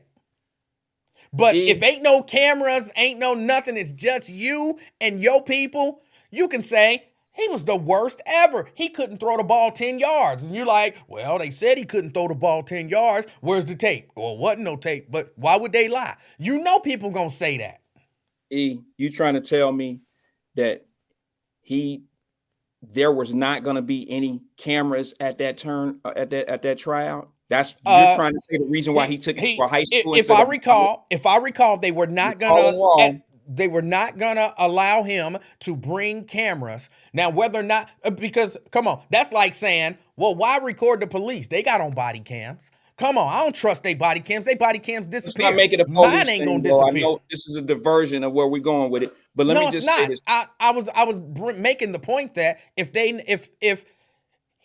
not gonna let him and his team bring their cameras, especially when they done already blacklisted him, and like you said, he'd already had to go through hell just to get the tryout. Oh, we got a tape of him. Well, where's the tape? Well, he was horrible. Well, show us the tape. Well, he can say, hold on, I got the tape. Here, this is the tape. This is what I was doing when they said I was horrible. Now, you tell me, you looking at it, is that horrible? So, first of all, let me just say this to you. That is not how you necessarily evaluate an NFL quarterback, by having him have some receivers run routes, uncovered receivers, not even doing a 7-on-7. You can't evaluate a quarterback at that point saying he got what it takes to be out there on any given Sunday. That's not how you do that. So you're saying it wasn't even real. That wasn't even a real evaluation. Well, yeah, it was possibly a situation where they could see, okay, can he actually hit receivers? What's his timing looking like? What's this looking like? What's that? And yeah, you can do somewhat of an evaluation, but that evaluation that day is not telling you if you NFL ready. And anybody that's been removed from the game for 5 or 6 years, bro, good luck. And it's not like he's trying to play a position like a receiver or something like that. Right. We're talking about. Well, I guess the world would never know. Because there's a really good chance he is never going to play in the NFL again. And okay, he ain't going to never play in the NFL again. I accept that. But again, it's my take on the reasons why you say it is, though. So my take on the NFL is, hell with the NFL. Okay. I'm not watching y'all. I'm not supporting y'all. And if y'all out there playing, make all the money y'all going to make. But they don't care about you. And for people to be all there's a lot of jobs, there's a lot of jobs that don't care about who so for people to be all awestruck that they don't care about that quarterback's head injuries, I don't understand it. They don't care about them. What I'm saying to you, Edez, if it wasn't for OSHA and some of these other organizations throughout the United States of America, a lot of factory workers could feel the way you feel right now, because a lot of jobs don't care about their employees. Very true. A lot of jobs don't care. They just need the job done. I'm not disagreeing with you. And I'm not saying this to be nasty, but they're not in business to necessarily care for you. They're in business to take care of their bottom line. You get paid for that. These that's NFL right. players They sign get a paid for that. document. They sign up to do that. You know, boxers So sign then why up. so then stop being upset about that boy head. What happened. He get paid for that. The league don't care about him. Let it go and move on. Well, I don't think I ever said anything I didn't say you outside of did. I'm talking about all the conversation that I keep hearing about it. You brought it up. what? Okay, be specific. What part of that? What did I bring up? What you saying? You brought up Tua, whatever his name is, head injury. When I said I believe Miami's down to whatever. You brought up. no You said one of the quarterbacks, teams. and you then said, you mentioned that his head injury, and I said he got hurt. I said the number one quarterback got hurt in the Bengals game. I think he got a concussion or something, and it was bad. okay, and I And said then okay. you so went what? into they don't want Colin Kaepernick and you said something No, about actually, what you I said, went in. wait a minute, hold Uh-uh. on. You said it should. You said the hell with him. He shouldn't have been I out there in didn't. the No, first no, place. no. I never said the hell with him. Well, that Come was on, my don't. words. I was Yeah. paraphrasing. That's what you meant. Whatever happens, happens. That's That- the hell with him. Right. And so didn't we just agree? The league don't care about him. He signed up for it. He gets paid handsomely to do it. So whatever happens, happens. So now are you saying the hell with him? No, but you saying it for a different reason. I'm not saying the hell with him. I'm saying that he gets paid for it. When you go into a business knowing that these are potential things that can happen to you, I still have sympathy for a person if it happens to him. That don't mean I feel like, I have sympathy shit. for him too. Oh I'm well, not- shit. I'm not. Well, what? Yeah. He make $3 million a year. So what? The It hell with happened. him. He knew what was coming up. No, I still. I have don't some wish sympathy. bad on him. I don't hope he died or nothing like I'm that. just saying, but if something bad happened, you still got to have some form of a sympathy for him. It doesn't matter. If it happens, it's still a level of sympathy that should be there. But you saying, Okay, what should I say? well, I mean, you basically I'm so saying, sorry. Should I cry? Should I cry? oh, bro, really? I don't know. I don't know what to do. It happened. It is what it is. But You you shouldn't saying have been that, out there anyway. there you go, and that's like the hell with him. That's what that's. I don't agree with that. I don't agree with that. He shouldn't have been Well, I out. mean, if the average ear, if they hear you say it, they may not tell you, but I'm telling you, They can take that's it what however they sounds want to like. take it. He shouldn't have been out there. Well, I don't agree with that either because it's Okay. not the NFL. Okay, you telling all these That's how I guys, feel. That's how I feel. you telling these guys who make multi-million dollars a year, who work since they were in little league football or whatever, they Right. went through college. You telling all these guys that they need to stop their income because of what decisions Colin Kaepernick made. No, what I'm telling them is He decided they to could. protest. That's What I'm his tell- protest. What I'm Why telling them push is. his protest on everybody?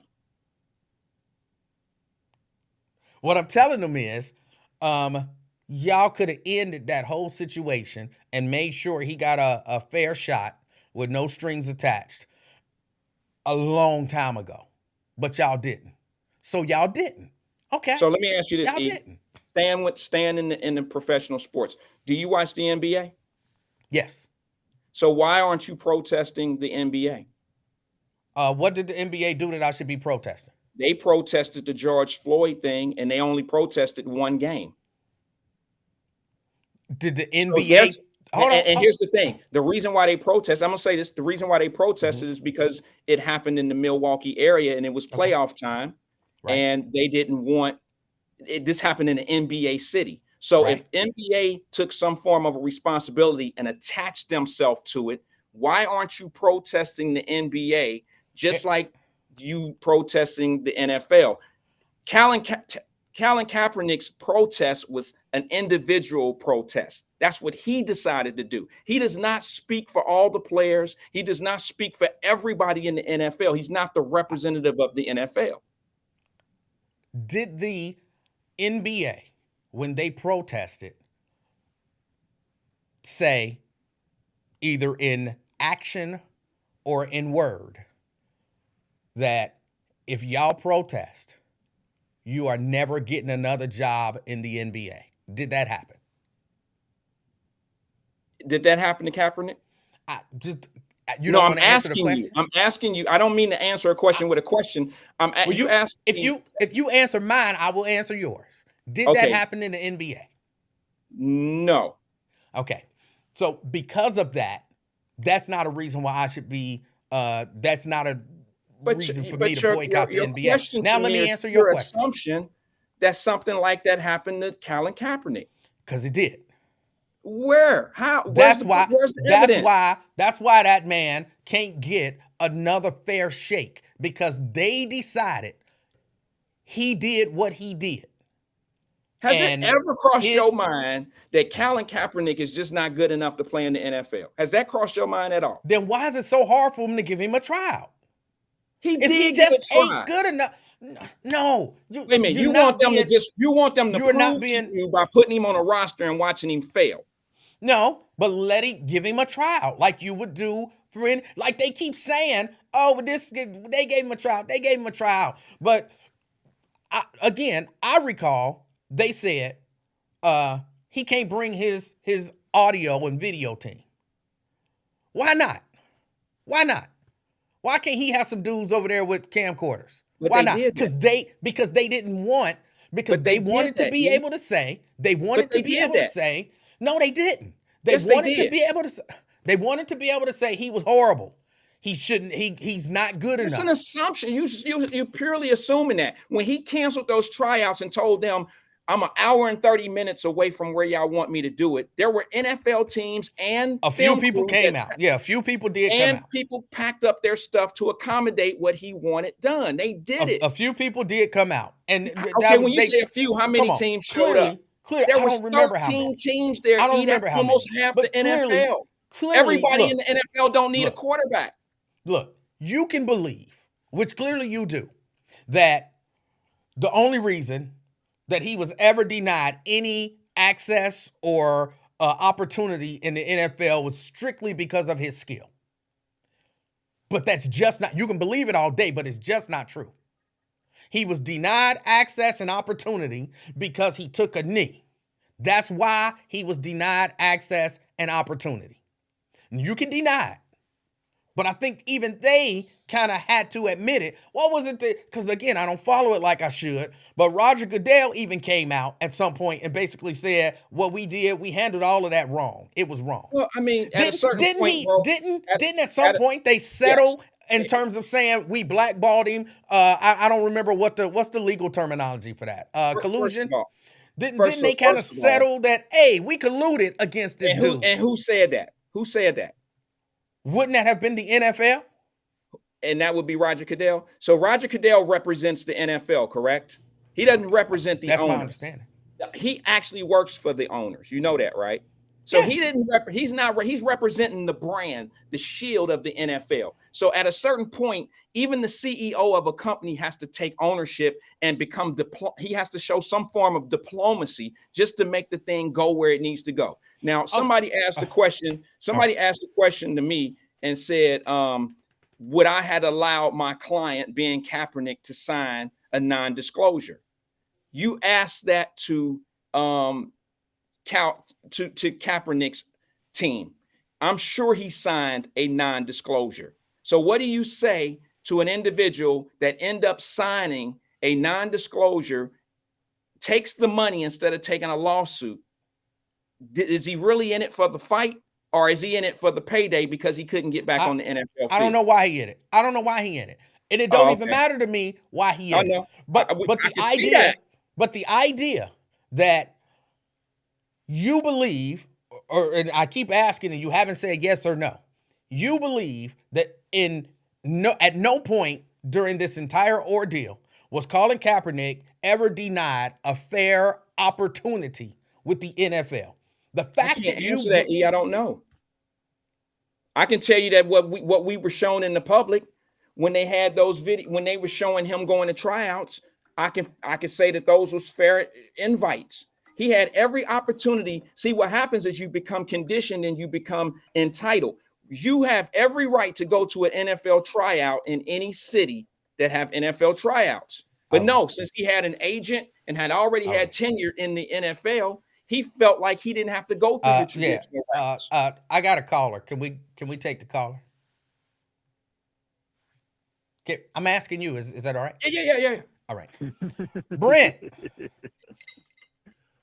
What's going on, E-Man and Wyatt? How are you doing today? Hey, doing good, Hey, Brent. Brett, how you doing, man? That's good. That's good. On the Colin Kaepernick situation, I followed it pretty much, from hearing standpoint of what Stephen A. was saying, and then having Howard Bryant with the Undefeated actually challenge Stephen A. on his position and his characterization of the tryout. And Howard Bryant stated that this NDA that Colin was, what they wanted Colin to sign, would have prevented him from suing for any reason in the future for whatever how that that's workout common. turned out. And that NDA wasn't the standard non-disclosure agreement that they give for players that are trying out. They added in that additional sweetener to it, so he couldn't challenge anything. And if you are trying, that's number one. A lawyer that would allow their client to sign that, I might not want to choose that lawyer. Hey, Brett. Also, in with that, typically those tryouts aren't done on a Saturday because teams are traveling to their destinations, or they're already there, or they're planning for the game on Sunday. So you're not having the real shot callers that are there that are going to make those decisions on if they're going to bring someone in. And yes, if I'm Colin Kaepernick, I'm not going to depend on the footage that the NFL has. I want my footage in there so I can make me a highlight tape, just like the NFL, I'm sure, was ready to make their highlight blooper reel of Colin Kaepernick, missing a receiver or doing whatever. So, it looks like the love of the NFL is overriding possibly, I'll say possibly out there, overriding what Colin Kaepernick actually went through on the field, not even talking about the actual case where he sued for collusion and that he settled for collusion. Those are two separate items there. So that's my piece on the NFL and Colin. All right. Thanks, Brett. All right. Any questions, comments? No, not for me. I would say something about the travel thing. Wyatt, anything from you? Yeah, I would say something about. I don't know about the teams travel on Saturdays and all that. I don't even think this was during the season. So when he had that tryout at time, it wasn't during the NFL season. So I don't think what day of the week that it was held is relevant. Yeah, I can hear you. You say you can't hear him? I can't hear him at all. Okay, it's excellent. Hold on. I can hear. Okay, can you hear him now? Wyatt? Brent, can you hear me? Hello. No, it's echoing still. All right. I thought little baby was handled AB today. Well, yeah, I done messed some stuff up. Hey, Brent, we appreciate your call. Just listen offline. Yeah. All right. All right, take it easy. No, what I was saying, E, and I hope Brett can hear me now, is that tryout for Kaepernick was during the off season. So it wouldn't have mattered what day of the week the team was traveling and all that. That's pretty irrelevant. I'm not saying that he didn't have some valid points, being Kaepernick wanting his own film crew to be there and all that, but it was never told that he couldn't have his film crew there. That's not what he said. Well, it's pretty damn obvious that it's not true, because when he did have the workout, his film crew and all that was set up, and everybody made it. No, that's because he moved it. He said, I'm not going to y'all's. If That's y'all not want to true, see E. me, y'all come here. He didn't go to the one where they told him he couldn't bring his film crew and everything. No, he was never told that his film crew nor his receivers and everything he wanted. Listen, man, let me just say this to you. They generally don't even let players conduct their own tryouts like that. They don't call the shot. They're not told what day. They can't dictate what day the scouts and all that come out. They're And also usually not colluded against either. So well, I mean, y'all like took I some said, bro. extraordinary measures against him. So in order for some PR stuff, because that's all that really was a PR stunt by the NFL to try to say, hey, we gave him a shot, and he knew that. So in order, y'all colluded against him. So now y'all make some concessions in this workout. Now he said, again, if I recall correctly, he said they didn't want me to bring my people to film it. They wanted to be the only ones to control that. And then that was why he didn't go to that one. That's why he said, I'm however many miles, a mile and a half or whatever down the road, y'all can come down here. Because he said, y'all not putting me in that trick bag. I don't think that to be true, E. I know that he had film crews set up at several others. I know that some colleges had him come in and throw the ball around, and some people was YouTubing and they was taking pictures and they was filming him and doing some things. I just don't think that out of the 13 teams that came to his trial, I just don't know if he had what it took. You got to look at the fact that he lost his job due to injury in the first place. Why wasn't Kaepernick standing and kneeling and all that when he was a primetime NFL quarterback, when he was the starter and attention getter of the 49ers? Why was he on the bench, injured, had no chance of ever getting back in the game because he got outplayed? Now he want to become a superhero and he want to fight for rights and all that old stuff. He became relevant again. He lost his position. He lost. I can name a whole lot of quarterbacks that went through exactly what he went through and didn't kneel one time and never made another NFL roster. Drew Bledsoe, the same one that made Tom Brady who he is today. When Drew Bledsoe got hurt, he never seen another day. That's not true. That's not true. He went and played for the Buffalo Bills after that. Okay, he was never what he was. He was never. But he got another opportunity. No, he was under a contract that got him out of there. He was traded. He didn't have to go work out, and then he was in a contract, and he played out his contract over there. That was it. But you said after he got hurt, he never got another opportunity, and that's not true. He did. Well, when your contract is up. When your contract is up, he never got a new contract. When his contract was up, now they may have traded him out of those spots. He played for 2 or 3 teams. But when your contract, so then how can you say he didn't get an opportunity if he played for 2 or 3 teams? Bro, as a team owner, if I got you under a 3-year or 4-year deal, if I'm trying to get rid of that money, if I want to get that money off, I'm gonna dump you on somebody. I'm gonna dump you off on another team to get that money off my books. Look, Wyatt. We don't That's agree. Not an opportunity over there. Somebody wanted to get rid of him to get the money off the books. All right, we don't agree. We don't agree.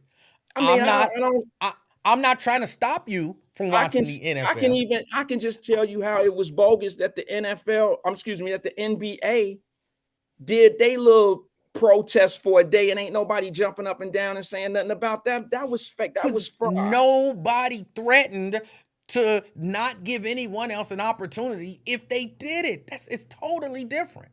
It's totally different. Yeah, well, all right. Maybe so. I think I think we both agree he'll probably never play another down. He'll probably never play another down in the NFL. All right. And you saying, but you're saying the reason why he won't play is because he wasn't given an opportunity to play.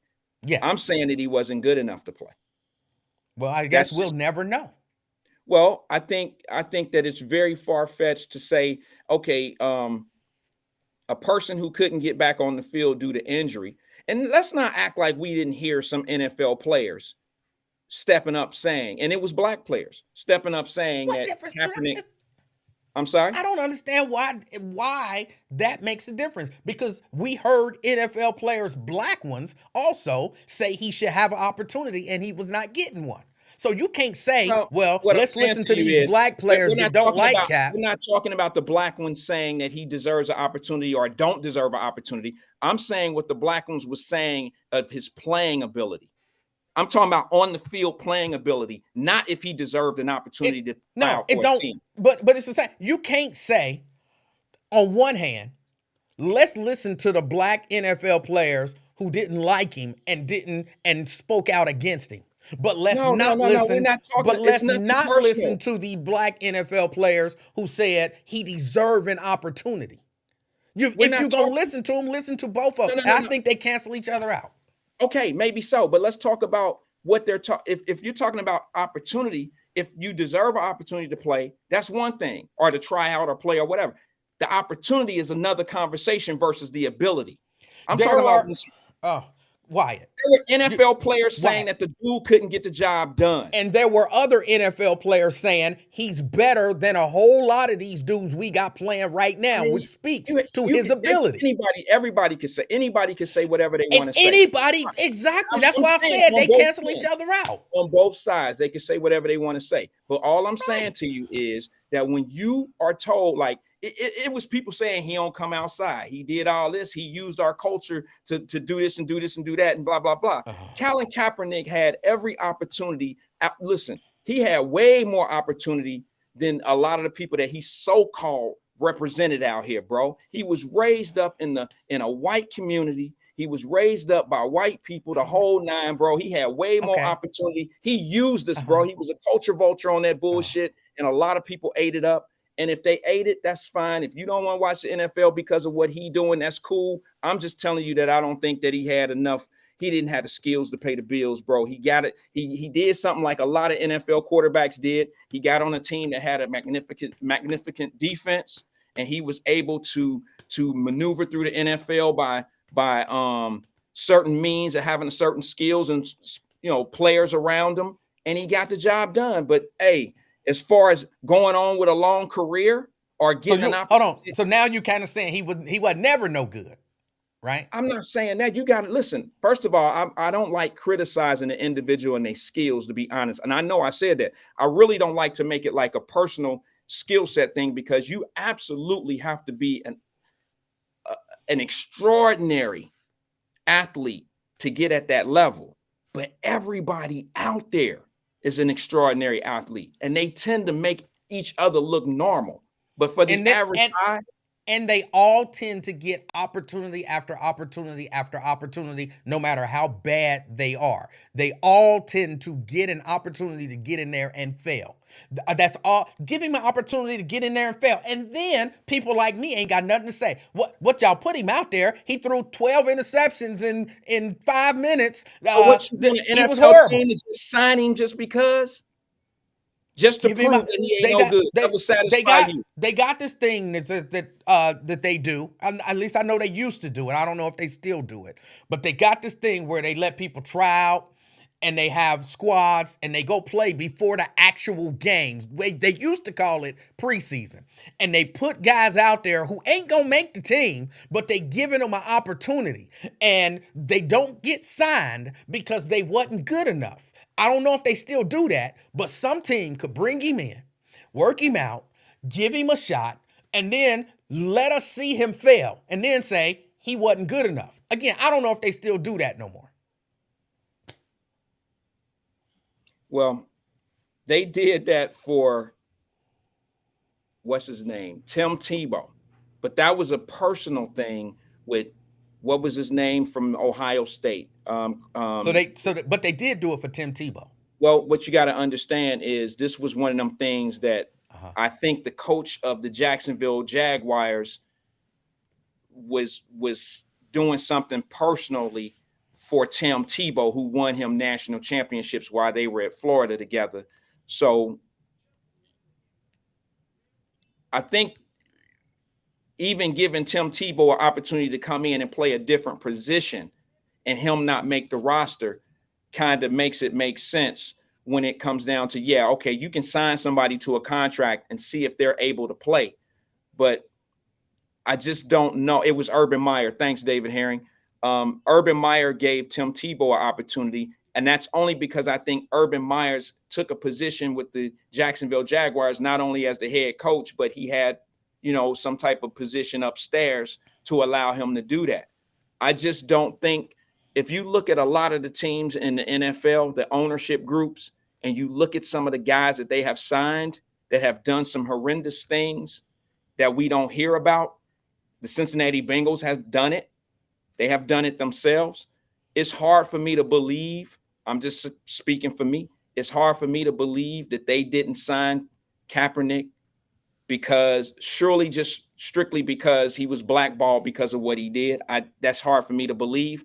I think you'll be surprised. The same group of individuals that don't give a shit if you get hurt and don't care about your life, they don't care about some of the things that you do personally either. The bottom line of what they trying to do is be champions, and they'll use and abuse these guys. You know what? I love you, man. I love you. Love you too, bro. But I don't think But that you you're wrong. being I don't think that you're being realistic about this. Maybe I'm not. not even Maybe saying not. I'm not even saying, Wyatt, that the man is still good. He's not. All of his skills may have diminished. That's just But- human. That's just being human at this Okay, point. so all of his skills may have diminished. But how long was Tim Tebow gone before he got another shot? Well, he had already been. He was playing. He was playing. Doing different things. I think But he was gone for like 2 years, 2.5 he years. had been gone from the NFL for years. And somebody brought him in and said, well, let's give him a shot, even at a different position. Let's give him a shot. Like, we really want this dude to have an opportunity if he want an opportunity. So you brought up One Tim second, caller. Tebow, but I bring up Tim Tebow now to say that there was an opportunity to give him an opportunity. And Let me ask you something. Let me ask you nobody this. chose it. Let me ask you this: would you feel better if the Cincinnati Bengals signed him as a wide receiver and gave him an opportunity? I would feel better. Would you feel better if some team came in and signed Kaepernick as a safety or a fullback or a tight end or a wide receiver? Would that make you feel better that the NFL served him right or some team gave him an opportunity? I would feel better if some NFL team gave him any opportunity. So, but okay. it won't happen. So what if the opportunity, and I could be just hypothetically speaking here, what if an opportunity was given to him, but he refused it because he didn't want to be anything but a quarterback? That makes sense. Okay, so was that not so? If somebody says if the Bengals come in and say, "Hey, Cap, we need a third down receiver," you could probably be that for us, and he refuses to take that opportunity. Is it now him still being shunned and blocked out of the game, or did he not get the opportunity he specifically let me say this. wanted? Yes, So now, yes, it would be the same opportunity as if they said, "All right, Mr. Kaepernick, we need a backup center. We want you to come in and try out as the backup center." And he like, "No, that's not who I am. That's not what I do. That's not my skill set. No, I don't want to do that." Well, we gave him a shot. We was going to let him be the center. Come on. They know that for him, that would be ridiculous. okay, well, that's what they did to Tim Tebow. Tim Tebow came in. Tim Tebow came in as a tight end. He's never been a tight end before. He had to learn the position, and it wasn't. But he was given an opportunity. By Urban Meyer, and he played 2 NFL preseason games and got cut. Right. So I don't even know if that was really they can fair. bring you in and try you and then cut you. Yeah. That does But still what I'm happen. saying to you is he was given an opportunity basically to fail because he was put in a position that he never played before. And you're talking about a guy. See at those levels, bro. Give Kaepernick an opportunity to fail. Well, but what if he's given an opportunity to be a receiver in the NFL and not a quarterback? Is that still And not not an just give him an opportunity in your opportunity to fail as quarterback.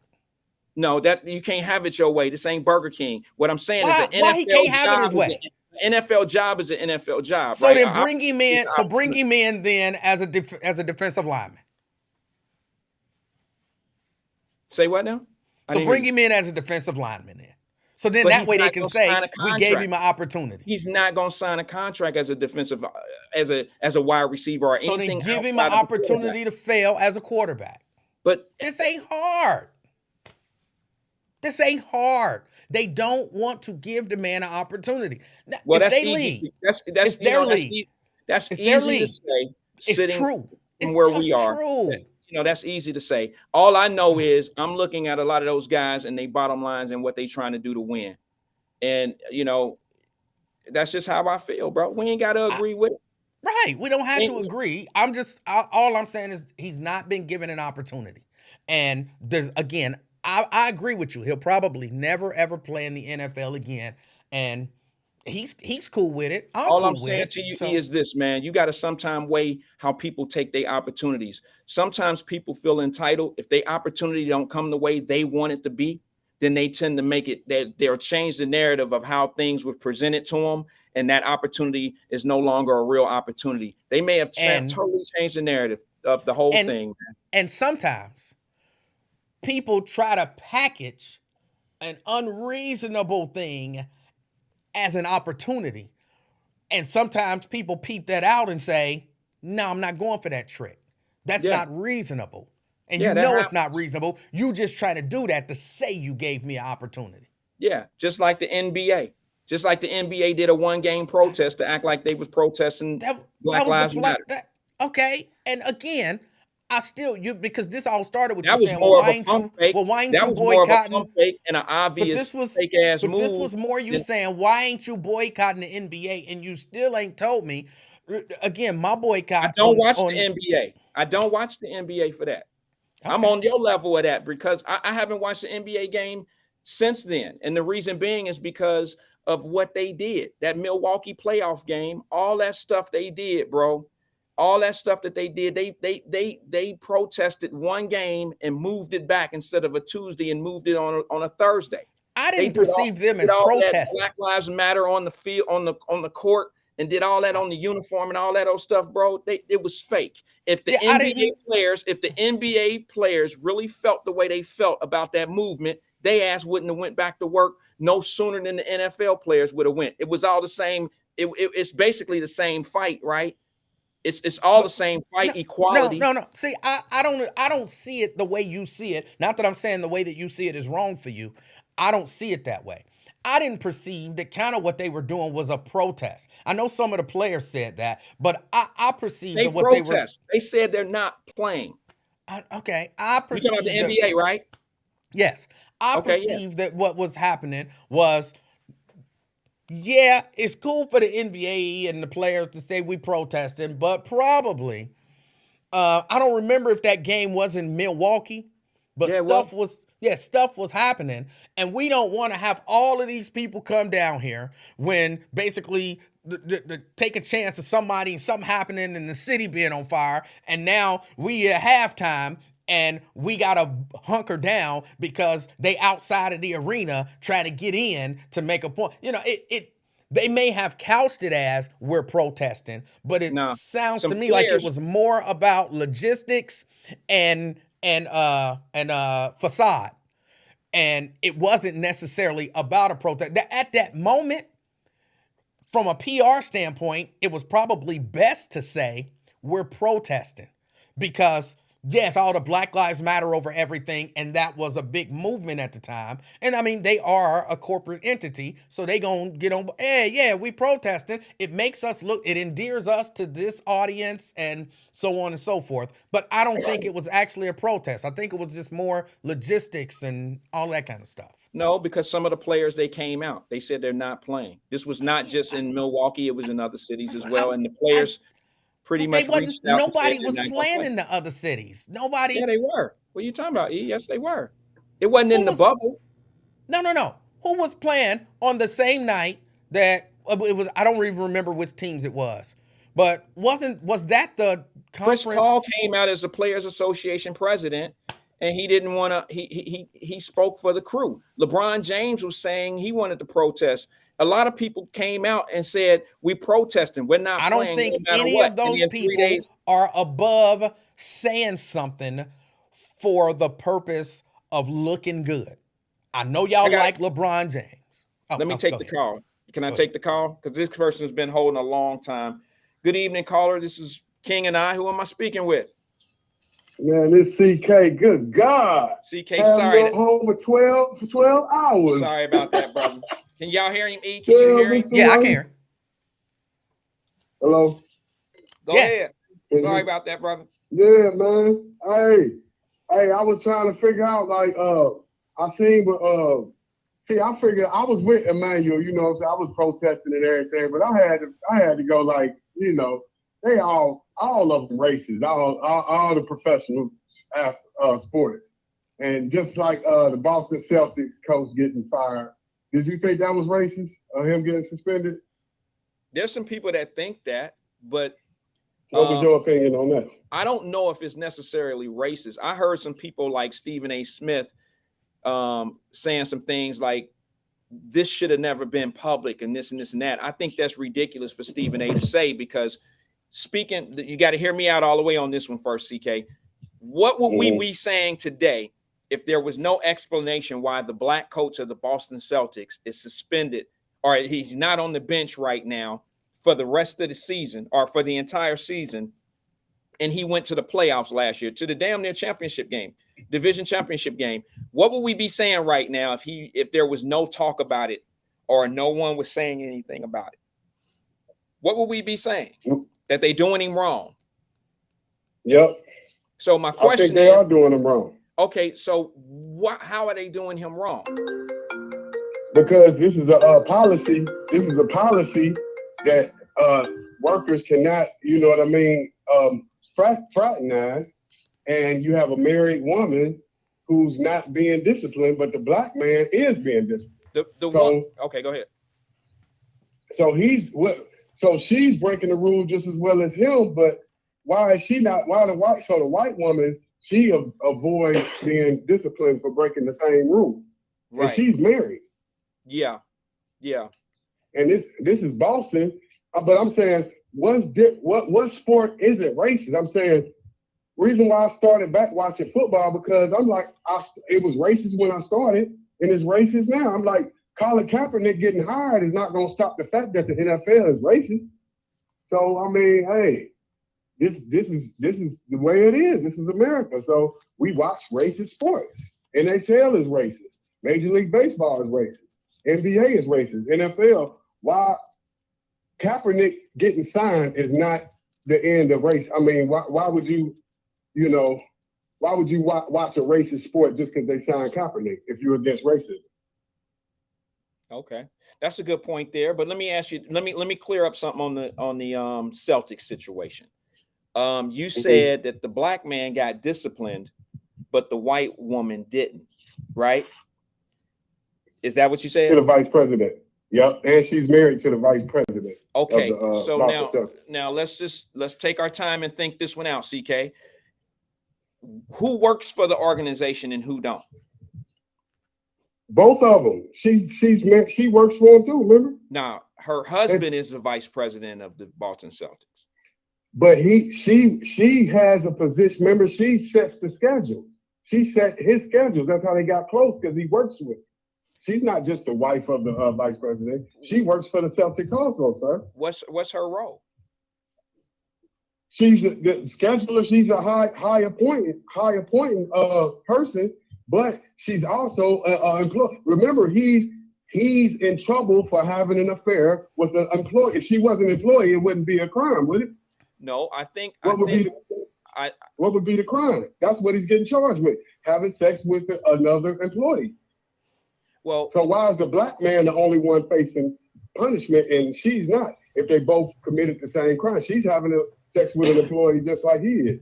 Right, and if what you're saying, CK, is if that's the case, then yeah, that would be a problem. But from what I understood, and I could be wrong, bro, I ain't never saying that I know it all or I know everything, especially when it's more hearsay out there than it is facts. I don't know if she had a role with the team. All I ever heard, to be honest with you, is that he had an affair with the vice president's wife. Okay, and that not when it first came out. Remember when it first came, he said he had an affair with an employee of the Celtics. We didn't find that out till later. They wanted to know who. Remember, they kept putting out different names, and that's why the Celtics organization had to speak out, because people were trying to guess which woman for the organization did he sleep with. Well, from what I've understood, there's been multiple women involved in this, from what I heard. Okay. But I think the one that everybody concentrated on was the vice president's wife. So if what you're saying, and I see, here's the thing, I have this thing, CK, that I generally don't comment, or I generally don't give my opinion on hypotheticals, like what if this happened and if that, and if I don't know the facts, I generally don't give a solid opinion. But it's a good policy. What I don't see here From what I've seen, it was always the vice president's wife who had the affair with this head coach. So when it comes down to the punishment, now I'm just going to give you my perspective, because if it's wrong based on the information that I was given. Okay. You can't punish the wife who's not an employee of the Celtics. That's how I seen it. He had an affair with the vice president's wife. He's an employee of the Celtics. The coach is. So he can't, he's the only one that's really in line to be disciplined by the Celtics. Now, if what you're saying to me is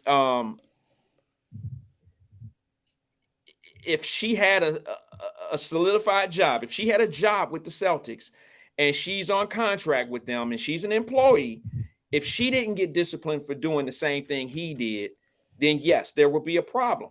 Now, and remember, if what you said is true, there is no suspension because he's not violating the rule. The rule is you cannot have sex with a fellow employee. There's not a rule about you not being able to have sex with the vice president's wife. It's about fraternizing with other employees. If she wasn't an employee, it wouldn't even be a topic. But see, nobody, and that could be the reason why I would have to, process of elimination of why she may not have gotten in trouble, because she may not be an employee of the Celtics. If you don't know that, if you don't know that piece, then it's kind of hard to call who's being done right or wrong. I don't know who doing what with who. It is what it is. I don't know the details, CK, the same as when you asked before to say that this is racism. I don't know the details. But would you admit that the NFL and the NBA was racist before you start watching it, and it was racist after you start watching it, and it would continue to be racist even if they hired Colin Kaepernick? Would you agree to that? Would there be some racism? Sure. But see, here's the thing for me. I think everybody makes up their own mind where their line is, right? Because I believe that racism permeates the society that we live in. I don't believe that there's a company that you can go to, a major company that you can go to where there's not some racism happening somewhere. So I'm not saying and the NFL won't even let a black person be an owner. We have never even had an owner in the NFL that was African American. That's how racist they are. That's how good old boy network they are. So it's obviously racist if you can't even own a team because of the color of your skin. All of them white. Every last one of them. You can't own a team. You can't own a team, but they can put out a ratio of 75% multimillionaires that are black. Right. You can't own a team. You can't own a team, but you can allow these guys to live a life, or they can earn. When I say allow, I mean they can make a lifetime of money, leading to wealth. 75% of the NFL. Well, but that don't necessarily make it okay. I mean, don't make it okay, but for somebody to say something is racist because of certain things, like the coach being disciplined because the lady wasn't. I mean, we got to figure out the details before we can call it a racism thing. You see what? That's all I'm saying. The lack of black coaches in the NFL is supremely racist. That's even more racist than Colin Kaepernick. The lack of black minority coaches in the NFL. Well, how many do we got? I don't know. Well, I know at one time there was quite a few. And I want to ask y'all this about Marquetta, because she said y'all was married. I was wondering, since y'all the experts, y'all happily married, why is she letting the experts speak? It's like she don't want to hear from the experts. That was weird. I was like, damn, she don't want to. So it's like it was her opinion, but she don't want to intake no knowledge. She didn't want to hear from Wyatt. She didn't want to hear from E-Man. And y'all both successfully married. But that was interesting how she didn't even want to intake y'all knowledge on carrying on a successful marriage. It's like she didn't want to hear nothing from the guys who have proved to have a successful marriage with the black woman. that was fascinating about the call. Like every time y'all tried to get anything in, she didn't want to hear nothing from two successful married men, married black men. And that might be the problem too, because you can't even pass the knowledge on, because as you seen from the phone call, you couldn't even get a word in. They don't want to hear nothing you got to say because of your success. Is it because y'all, maybe if y'all failed marriage, then they would listen to you. But because of your success, she didn't want to hear a word neither one of you had to say. That was fascinating in my opinion. What did y'all think about that? Go ahead, E. I would say somebody been, let me just speak for me. My situation probably would not, or possibly would not relate to Marquetta. You know, it's an individual thing from my perspective. So I'm not an expert at marriage. I can't, you know what I'm But saying, she fix didn't even want to hear somebody's your marriage. perspective. That was what was fascinating. Nothing. You couldn't get nothing in. That From was both of y'all, fascinating. y'all. She was dominating y'all on it was verbal abuse, verbal phone abuse. Well, I will say this. It was. I will say this. I was a little offended by some of the words, because what happens is this: for a group of people who always say that we're not all the same and people put us in the bucket, nobody wants to look like E. If you and I, you and CK are walking down the street, you know, we'll get offended if some white lady clutch her purse when she see us coming. I mean, I would. Right. See what I'm saying? I would be offended, because I would say to myself, and I'd say to y'all, you know, she think we about to rob her, right? And I would act like I'm about to rob her, like, and then none of us really want to be seen like that. But yet, you know, when we're talked to as if we're a whole, like the brothers that are doing that damage to some of the sisters, you can't say that all black men are doing that. And some of us that are just not living that way. You see what I'm saying? We can get offended by what's being said, and that's a small percentile of our culture or our people who may be doing that. And that's why I wanted to clear that little part up. I'm glad you said that, CK, about when she said that the Indians do better than us. And I'm saying, I don't know about that, because most of the college educated brothers that I know have a college educated woman with them as well. You know, a black woman. To be honest, that's just, I mean, that's not the circle I necessarily run in, but those are the people that I do know.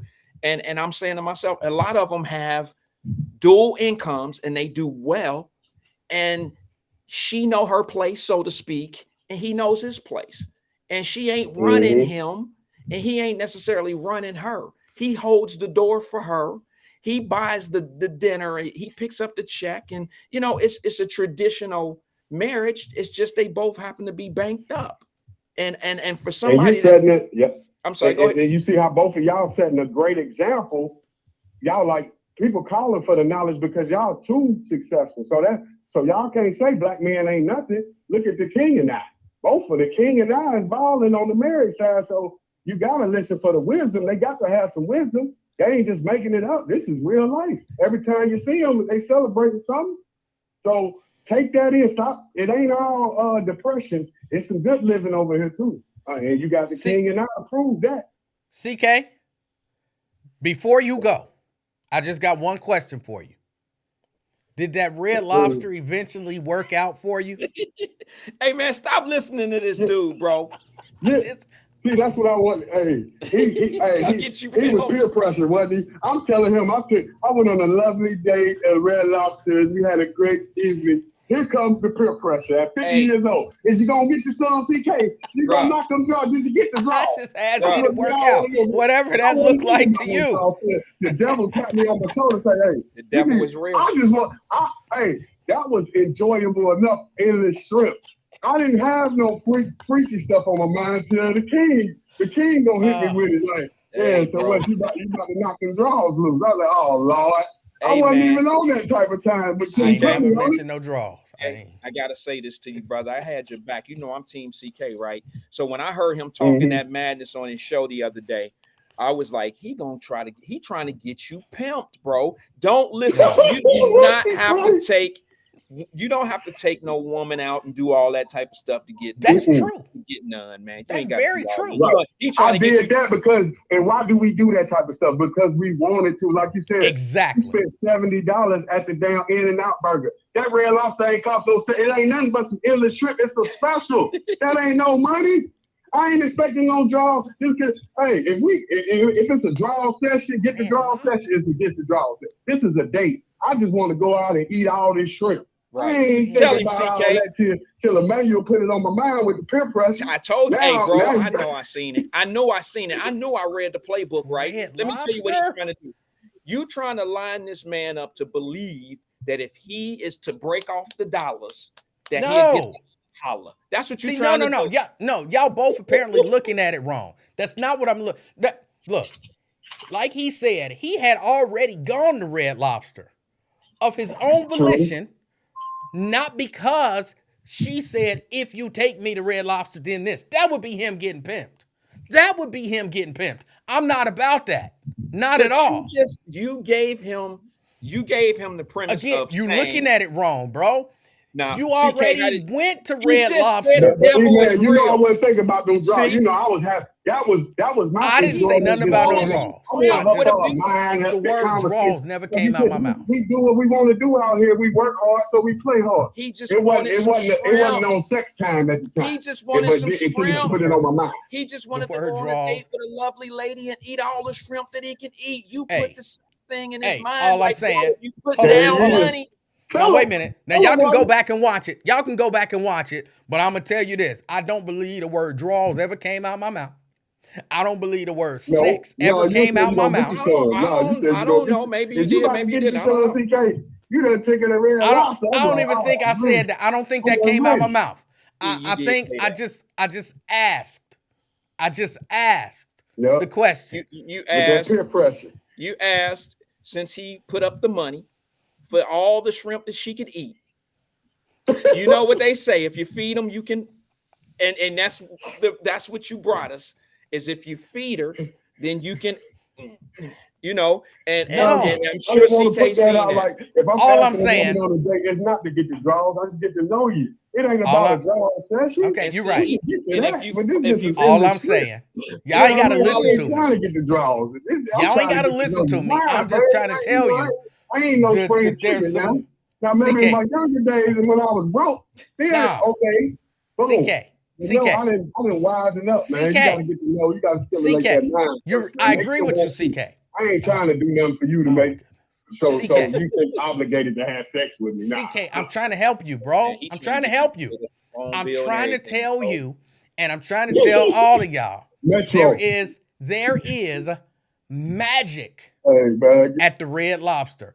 And if you look, if I sprinkle some magic dust on you and you do nothing about it, that's on you.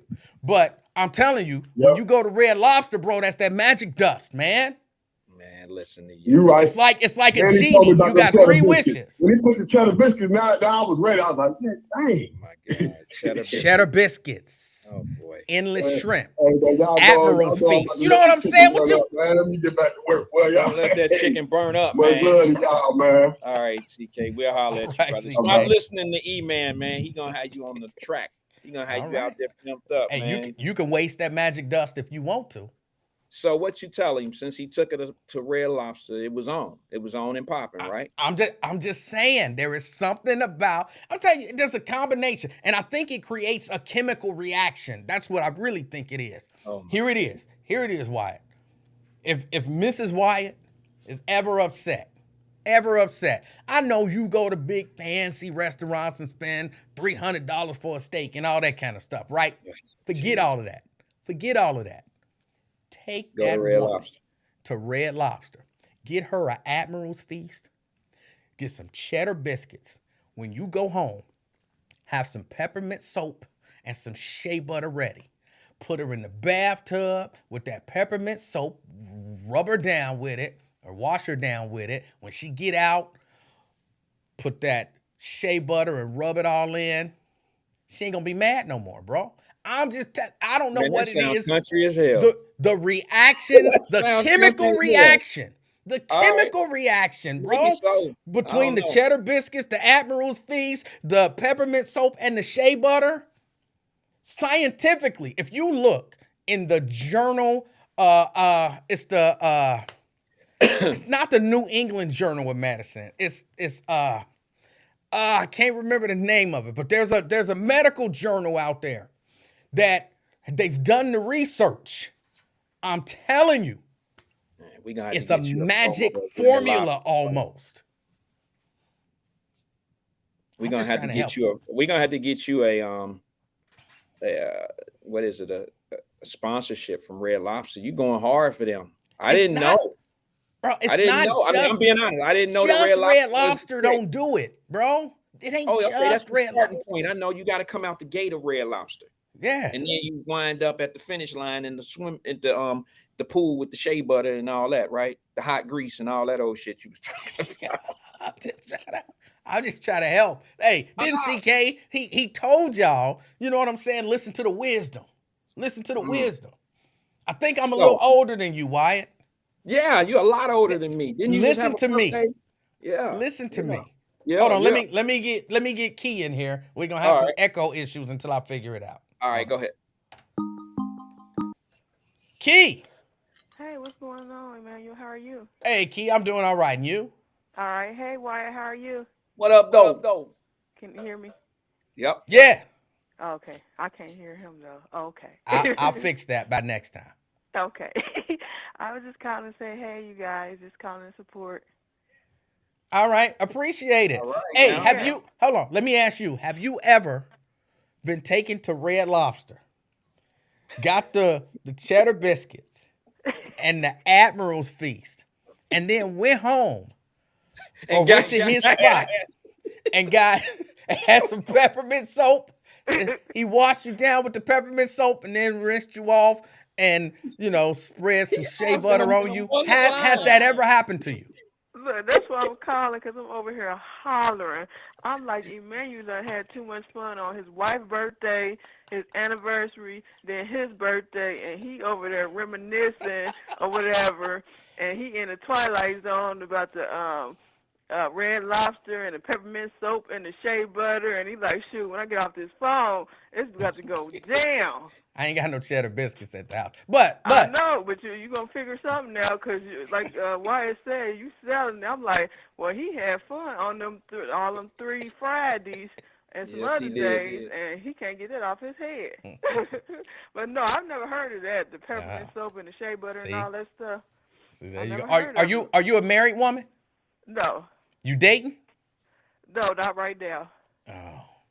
Yeah, but I've never heard of it, but you selling it, though. All I'm told saying you. is that your next opportunity, you tell that brother, I want some. No, don't tell him, because that might take away from the magic. I have to. No, I'll probably replay this live. Okay, the date is good, 10/10/2022. Okay, listen to this live, and listen to this, and he's selling it now. He experiencing this. He ain't telling no lies. Look how passionate he is about this peppermint soap and the shea butter. Look at his eyes. If you look, there's a medical journal. It's the I can't think of the name, but it's I'm not just saying something. This is a proven fact. It's in a medical journal. I had to look it up.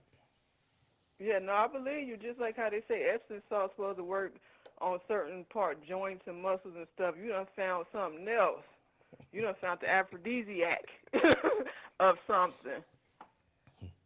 All right, Key, is that it? You got something else?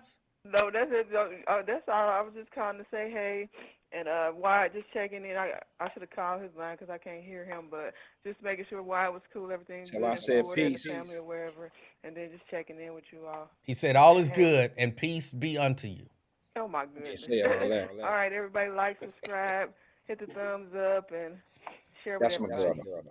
All right, Key. All right, Keith. Thank you. Appreciate it. E, before you go on, I gotta ask you a question, bro. All right. Did you just ask her live on the air? Have she ever gone to Red Lobster and got home and got smashed? No. See again. Yes. You Yes, you read did. that wrong. Yes, you did. I was You no, just no, no, no, asked no, her, no, no. "Hey," and then you went on somewhere else. I was about to pull the plug because you was like, No, no, "Are no. you See dating?" again, you read that wrong. You read that I wrong. didn't read it wrong, bro. You asked her like if you ever been to Red Mm, Lobster and mm. got home and got smashed. No, I asked her has she ever completed the formula for the chemical reaction. I wasn't Bro, gonna you didn't ask what even get happened. into all of that. She didn't understand. I don't think nobody understand the hell you talking about on the chemical reactions and all that. Nobody is It's there in with the you on that. journal. It's in the We don't journal. know what you're talking about. We understand what you said when you asked the question. And it was, "Hey Key, have you ever gone to the Red Lobster and after Red Lobster you got home and got smashed?" I'm I not mean, even it sounded like sure. you was You really don't even doing that. really. You don't have to ask that question. That just goes without saying. Have a dude ever Huh? taken you to Red Lobster? Yeah. All right, we know what happened. You know what I'm saying? You know. What the Yeah. hell is this Red Lobster, bro? Is Red Lobster that dang? Is it like the spot? I mean, in all my years, I never heard that Red Lobster is what get you right. I never heard of that. I never heard of that. I didn't heard of a lot of different things, but I never heard I'm Red just Lobster telling you. was the I'm spot. just telling you. Hey, before we go, because we do gotta go. We gotta go. All right. Herschel Walker. Okay. Herschel Walker. Give me your quick take on Herschel Walker. Don't know him. All I would say is this. I heard you talking about Herschel Walker the other day. I've heard a lot of people talk about Herschel Walker. I heard them talking about it on the radio show. And it seems to be, here's what I have an issue with. All right. Regardless of the political, excuse me, I'm sorry. Regardless of my political outlook of, is he worthy of being the Senator. governor or senator, whatever it is, it has nothing to do. It's just it puzzles me how everybody knows everything about Herschel Walker, but y'all don't say shit about Warnock. Nobody's talking about him, and that's where I draw my line in the sand, and that is you got so much to say about Herschel Walker, but nobody's talking about his opponent. And see, that's the derogatory shit that I don't like, because everybody wants something. They all got something to say about this dude and him. Let's just say, for instance, everything was right, which was wrong. Everything that y'all saying is right, which is wrong about Herschel Walker. What do you have to say about the Warnock guy? Give me some information on him. Okay, now here's my question. What do you hear when you hear the chatter? What do you hear people saying about Herschel Walker? It's usually about the kid thing, about the babies. What about him? What are you hearing? Well, to have 4 kids out of wedlock. He doesn't believe in abortion. They saying that he had an abortion with a lady that we don't really know now. I know the talk is now it's his baby mama, but from the discussions, from him saying that he don't even know who this individual is, this receipt that came up must have came up in some kind of anonymous type of a way, because remember, he was like, I don't even know who this person is. It would be hard. It would be hard for somebody to say they don't know who a person is and it actually be the baby mama who would be easily. No, what I'm saying, that would easily be able to be proven. That's kind of a hard denial. Okay. And Wyatt, if I may interrupt you, that's why people are hitting him hard. People are not. Think about this. Let's call it Democrat, Republican. And I know not everybody rolls this way. So I'm going to use some stereotypes. Democrats are pro-abortion or pro-choice, okay? So they're not criticizing Herschel Walker because a woman had an abortion. Democrats are pro, live your life. So they're not criticizing him because he's got children by different women.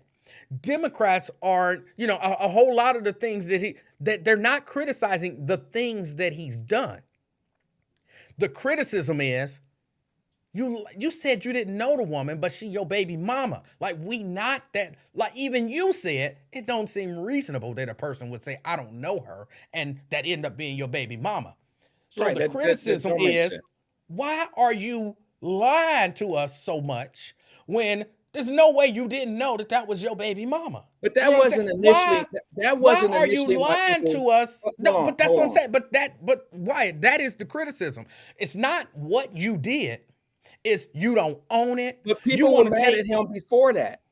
What I'm saying is everything that you're talking about right now, the baby mama and the abortion was not even on the table. People were already criticizing. That's some new information what were they criticizing him about though? about him not being pro, him not being, he was against abortion, but he had all these unwed children with several women. They were upset at that, and now he's pro-life. They were upset at him for his Oh, yeah, political yeah. beliefs on that. That's what the initial Here's and other here's things. here's what Herschel gets hammered for, rightfully so. Number one, he's not that bright of a dude. All right, he gets That's hammered not for that. fair to say, bro. You know what, man? You know what? If white people say the same thing about black people because of how we talk or how we say certain things, because that's what they say. Listen to what people say when they trying to imitate Herschel Walker. They and it be us, man. That's It's horrible. not. No. bro, because- Hold on, Wyatt. It's not about the way he talk, his dialect. That's not Yeah, what. yeah. No, Listen no, to, that's listen not. to some of the It's- people on the radio when they trying to. if you take what he said and write it down and then say it right back, you sound like an idiot because it's not the way that he say it. Yeah, It's man, I've what heard he's people- saying that sounds idiotic. Like Like he what? don't even finish full sentences because he it's almost like he doesn't have a complete. Somebody has told him, here is what you need to hit.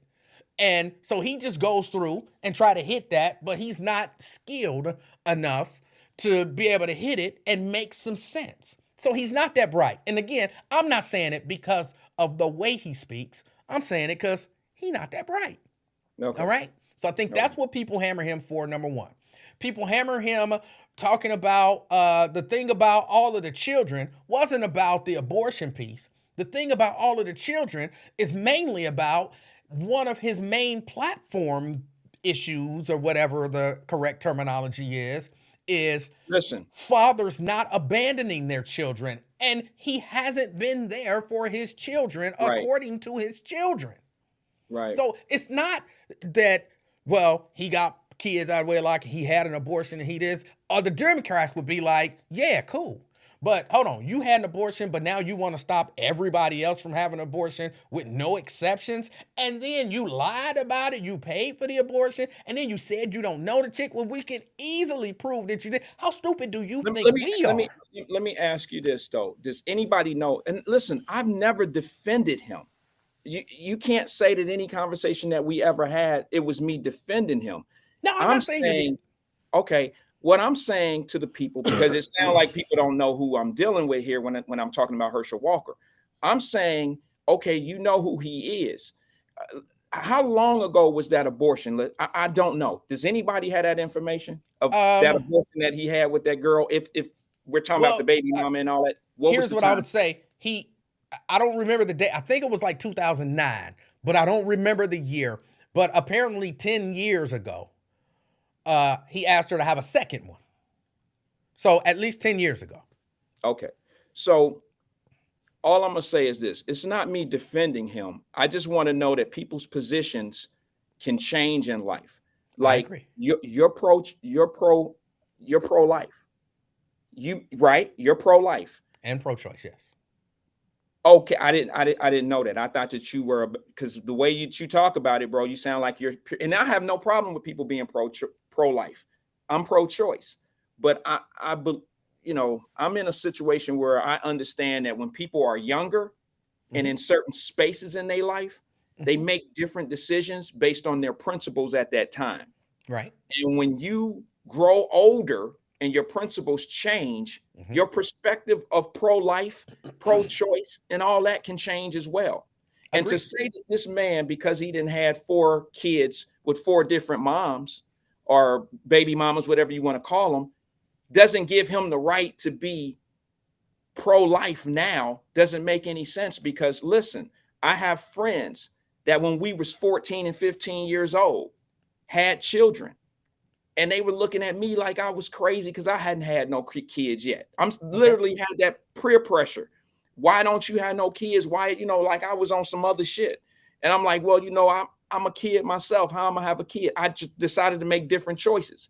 Mhm. And those same brothers that had all them that had a few babies, I'm talking about close friends of mine who had babies when we was children ourselves. They would, if they look back on it now, they would have never had those kids at that time. And when Right. they treat their grandkids now, they treat their grandkids way different than how But they were treating their right, kids but when they had those Wyatt, kids.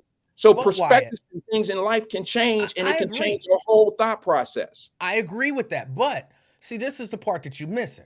All right, those friends who had those kids when they were young, if they now come out, basically, you know, trying to put down everybody who have kids while they're young, and don't even acknowledge that it's something that they did. But his situation was no secret. I think what happened with the lady in the abortion He said became. I'm sorry. he said he didn't know her. It Well, was a what? secret. Well, listen, he man. had all I'm what saying was to it? you is that I'm not No, why? denying that he didn't But say he- all that stuff. But Right, but I'm saying he had 3 kids that he never even acknowledged until it came out that they were there. okay, like I said, I'm not saying that. I'm not trying to defend him, bro. What I'm saying to you is this: at a certain point in his life, he was probably that type of an individual. But Uh-huh. and that's a reckless.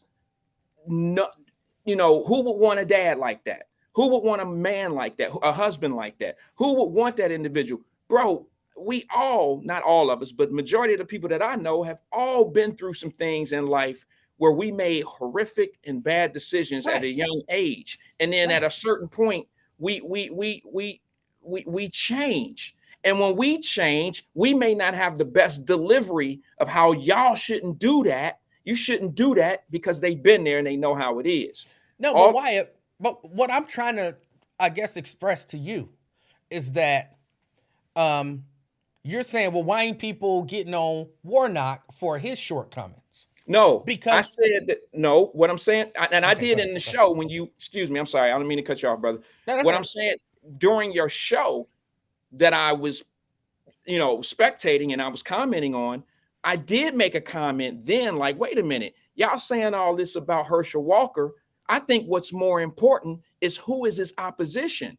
What can you tell me about Warnock, whether it's good or bad? Why are you constantly hammering this dude for his beliefs or what he did wrong? Tell me something. Okay, everything that he did was wrong. Everything that he is, he's a slime bag. He's this and this and that. But tell me something about his opponent, who you gonna vote for, or who you leaving out of the dark, who you putting in the dark and not even concentrating on. Tell me something about him. Tell me something about him. Because what I know is that he's a womanizer and he's a wife beater. I know that from what his wife said on the camera. So why don't we focus on, okay, why are we focusing on, and on the radio, that's what they do all day, every day. They talking about Trump and they talking about Herschel Walker, but you're not talking about the opposition. And that's what's more important, because if it's the person that, look, what's more important is the person you're going to vote for, not the person you're not going to vote for. Would you not agree with that? Not necessarily. Okay. Not necessarily. Then that's where we differ, because Right, I and don't here's- want to talk about my ex. I want to talk about my new thing. I don't want to But talk here's- about. But here's why. Here's why. Warnock is in the Senate right now, right? And to my knowledge, he's not just an out and out blatant unintelligent, lying, empty-headed guy in a suit that used to run the football who has no credibility or anything of that nature. So as long as Warnock is not that, he's better than that. That's So, not necessarily true, at especially this if you don't point- talk about his attributes. If At all you're going this to talk point- about is the bad guy, Okay, that makes a guy that okay. you don't know nothing about a good guy. And that makes no sense to me. You can't sit back and deframe and keep talking about the same person over and over and over again and not talk about the other guy and think that you got a good guy because you ain't talked about him. No, I'll take a normal dude over a psychopath. But you don't know he's But normal. what's special about the normal dude? But you don't know Nothing. he's normal. You know what's special about the normal dude? He's not a psychopath. That's what I'm saying. Like, I got to invite somebody to dinner tonight. Who you gonna invite? Well, that dude is just a normal dude. What don't about know him? if he's That normal. dude is a So- crazy so I- psychopath. Who are you inviting to the house? Well, I don't know much about that dude. You're right. I don't know much about that dude, except he's not a psychopath. I know he's a psychopath. Well, when somebody I has know look. Herschel's a liar. He's a womanizer. He's he doesn't have any credibility. He's not an intelligent guy. I know he's just going to be used as a pawn. I know that. So why would I even consider voting for him? Well, all I'm saying to you is I've just in my life personally, I don't concentrate on the guy that I know or the person that I know ain't shit. I concentrate on the person that's going to represent me. And if all I got to do is smear and talk about the person that I'm not going to rock with, if that's what's going to make me feel comfortable in my selection, that's the wrong approach. Give me, if you want to make Herschel Walker look real bad, talk real good about Warnock. That'll make him that's look just bad. it. You don't have That'll to. make him look bad.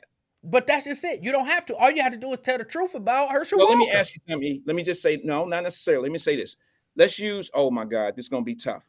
You and I are right here. We're not married, okay? You and I, this is hypothetical, guys. Uh-huh. We're here, and then Marquette is trying to figure out a man. All right. And we're her choices. All right. And if we're debating one another, Uh-huh. I take a total different approach about debating, E. My debate is not going to be how bad you are, bro. Mhm. My debate is going to be the position of myself. I am going to tell you who I am and what I provide and what I bring to the table. And I'm going to tell you everything about me. I don't want to run a smear ad on you. If I got to talk about how bad you are and not focus on myself, I might not be everything she needs. Now, All I can do is talk. Go ahead. Let me roll with that one. All right.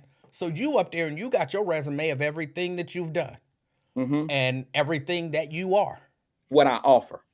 Everything that you offer. I'm just some normal dude. You know what I'm going to say? I'm a normal dude. I don't offer all of that, but you know his last girlfriend, he put her in the hospital. You know the girlfriend before that, he put a gun to her head and said he was going to blow her brains out. You know the girlfriend before that, he said this. And you know that, guess what? That's your fault that that's who you are. That's not my fault. You shouldn't have all of those skeletons. But she still don't know nothing about you. And that's fine. All you did was talk about me. And everything that you said about me may not even be true. It might have been something that you heard. But if you it is, sell yourself, but you clearly sell it nobody is, else. because we're you have to seeing that it depend is. on selling somebody else. That means you have no value of your own. No, because clearly that's how it go, bro. That's not how it go. Yeah, I'm just maybe not in politics. Fault. That's clear. No, it is your fault that I don't have to sell me because you sell me by being as negative as you are. That's not. Unless, of course, she likes a dude that put a gun to a girlfriend's head and put another one in the hospital and put another one in the grave. Now she might be into that. Like, oh, that's exciting. That's fine. That's a chance I take. All I'm saying to you is, even using your analogy of you're the normal guy, but I'm the one that has the resume, and on that resume you checking boxes of how effed up I am on each category. She still don't know you. She still don't know who you are. She can get to know me. She only know who I am on my checked boxes. That's right. So she got a choice to make. She only got a choice to make. But here's the thing: the choice might not be any better than that checklist, bro. It might not. So, and she could always choose. Okay, and here go the same like in thing. this case, she could choose to not vote. Like you could say, I don't know enough about Warnock, but I sure ain't gonna vote for Herschel, so don't vote. Well, maybe that's the case. But what I'm saying to you is, I am not. You still don't know who you getting if the person who's selling somebody is selling how wrong and how bad. I seen that go through the election. It's not even Warnock. Warnock is not even, he ain't even saying it. It's everybody else just he ain't gotta say it, bro. Looking at it. That's not, listen, so you saying that he's not encouraging. Ain't that Herschel Walker's fault that Warnock don't even have to say it? No, that's politics. There ain't nobody got to say nothing about Warnock either. His records. Okay, here's the thing. You're talking about a presiding, somebody that's sitting in the seat already. If he Right. can't put his record on the line and say, these are the great things I'm about me, I'm instead of certain that's saying what he's what's doing. bad about, I'm sorry? But that's just it. He's not. That's what you're saying. not his is job to do that. exactly no. What you're saying is exactly what Warnock is doing. Even when Warnock is asked point blank, well, what about all of this stuff that Herschel Walker going through? His thing is, hey, look at my record. You can see who I am. You can see what I'm about. And you know, God bless him. He's made some bad decisions, but that's not what I'm running on. But the rest of the people are looking at it like, bro, you ain't got to run on it because it speaks for itself. Okay, well, all I'm saying to you is this, bro. Maybe our approach is different, and maybe sometimes we need to look at things a little bit differently. All I say is this: if you have to sell me on how bad somebody else is and you can't tell me how good the other guy is, then I need to really do my homework on the other guy.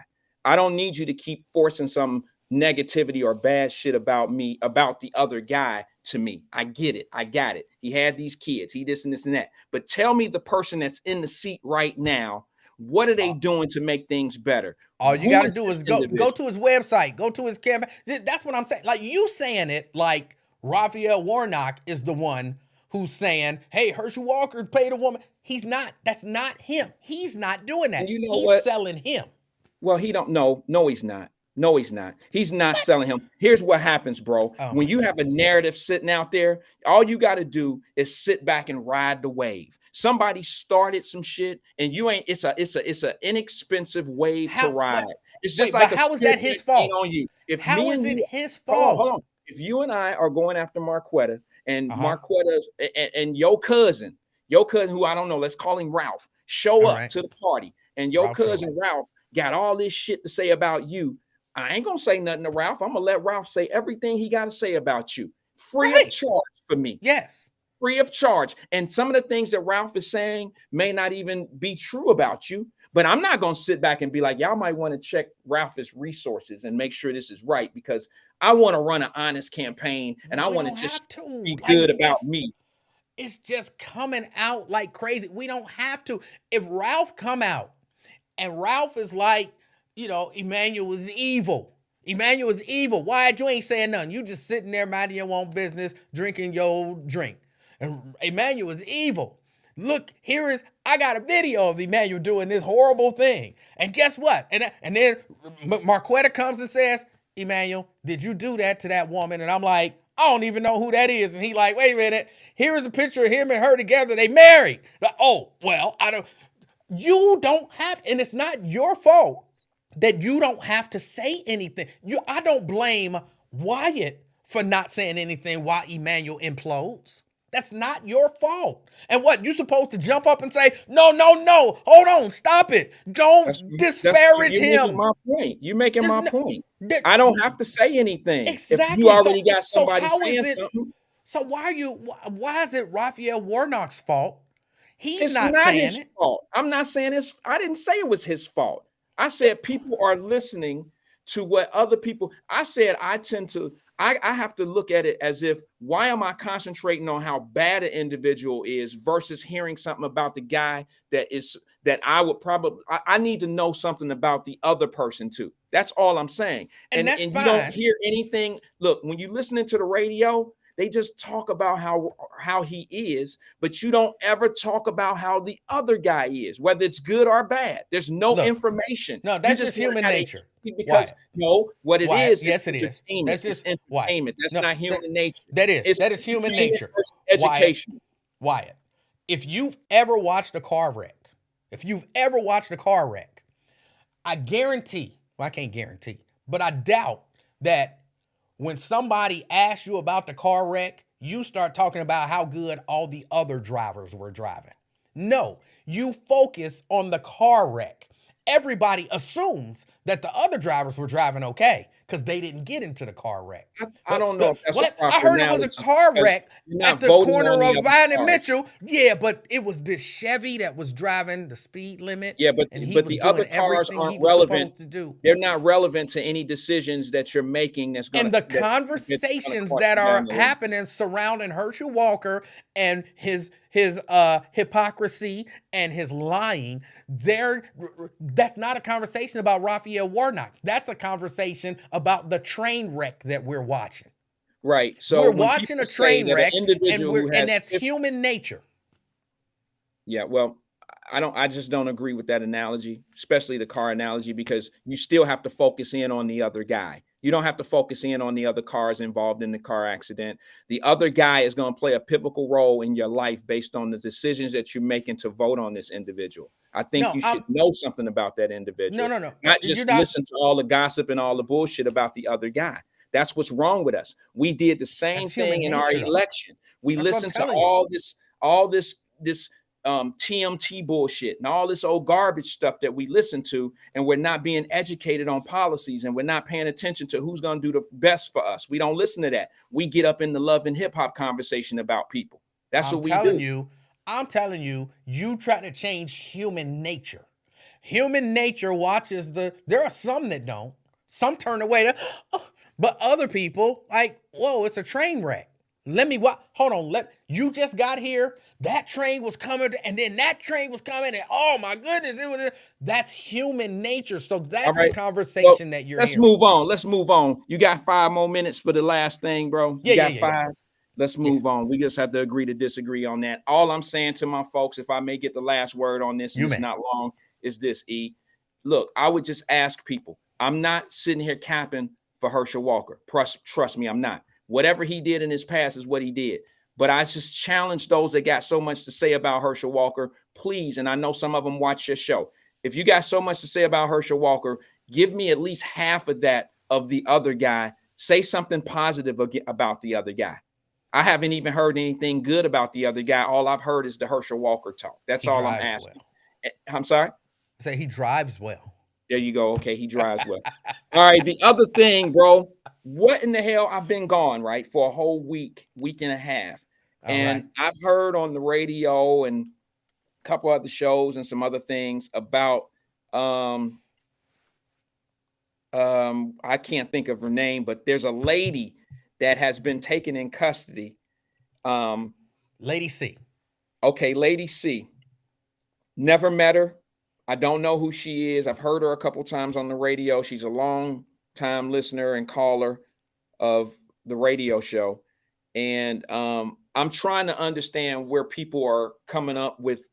They took her into, custody, and not custody, pardon me. They took her to the psych ward, if I may, I guess. I'm assuming it's over at the university psych ward.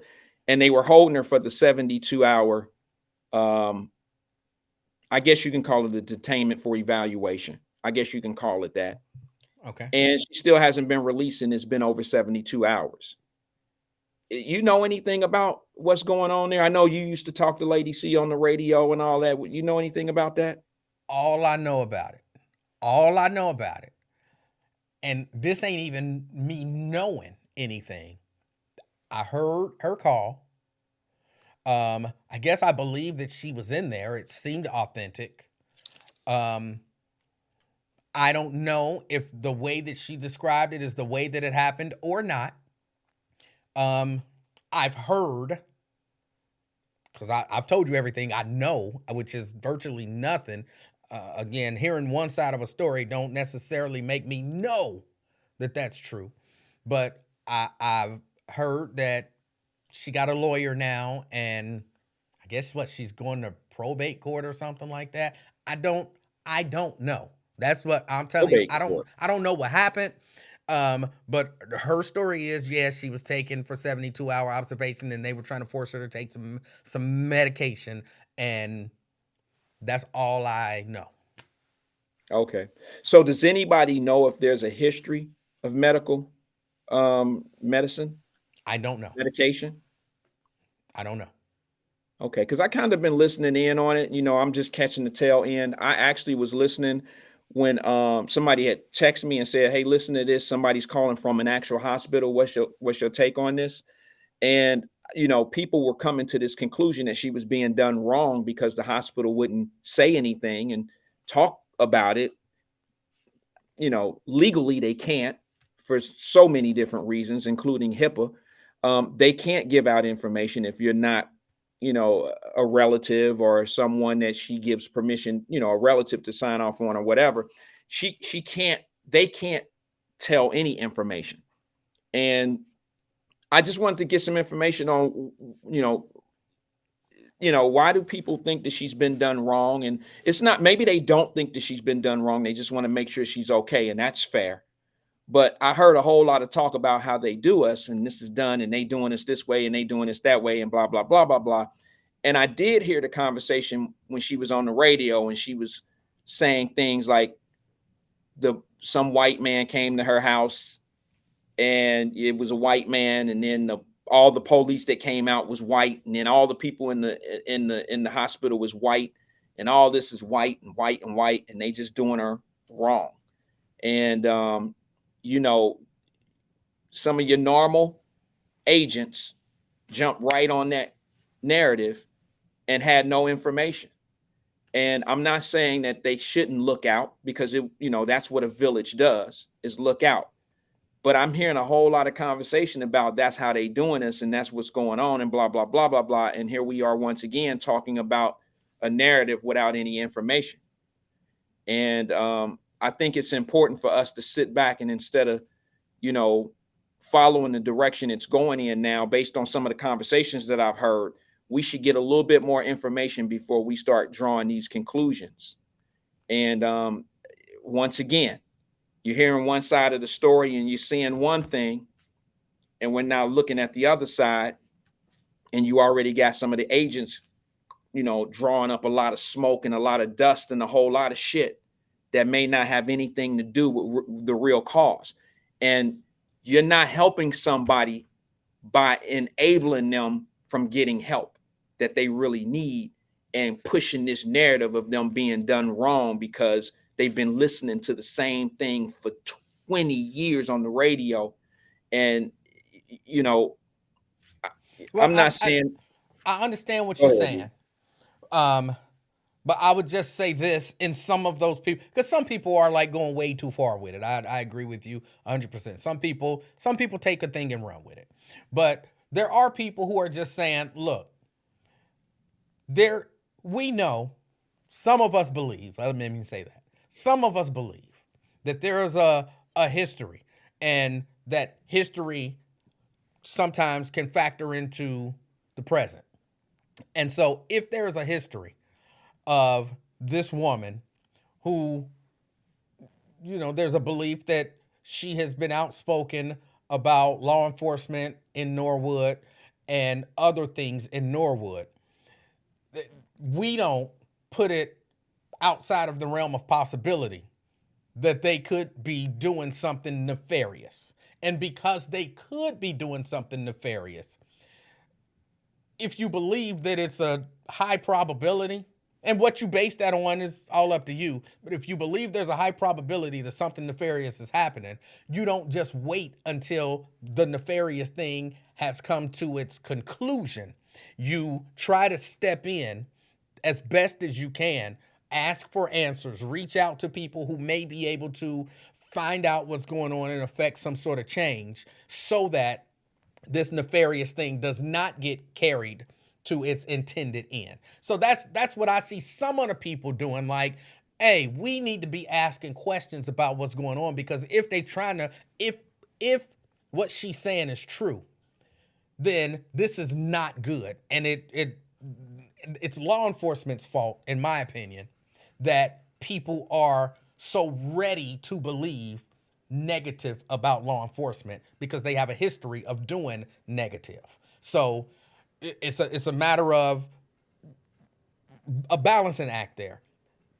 What do I believe? What do I not believe? And what's the best way to proceed? Like I said, some people are going way over the deep end. I showed up at her at the hospital looking for Lady C. You don't even know her real name. You trying to be a visitor to something. You know, that's just nonsense. But some of it is well-intentioned people just Yes. trying to be a buffer to try to, if something bad is happening, stop it from happening all the way before it's irreversible.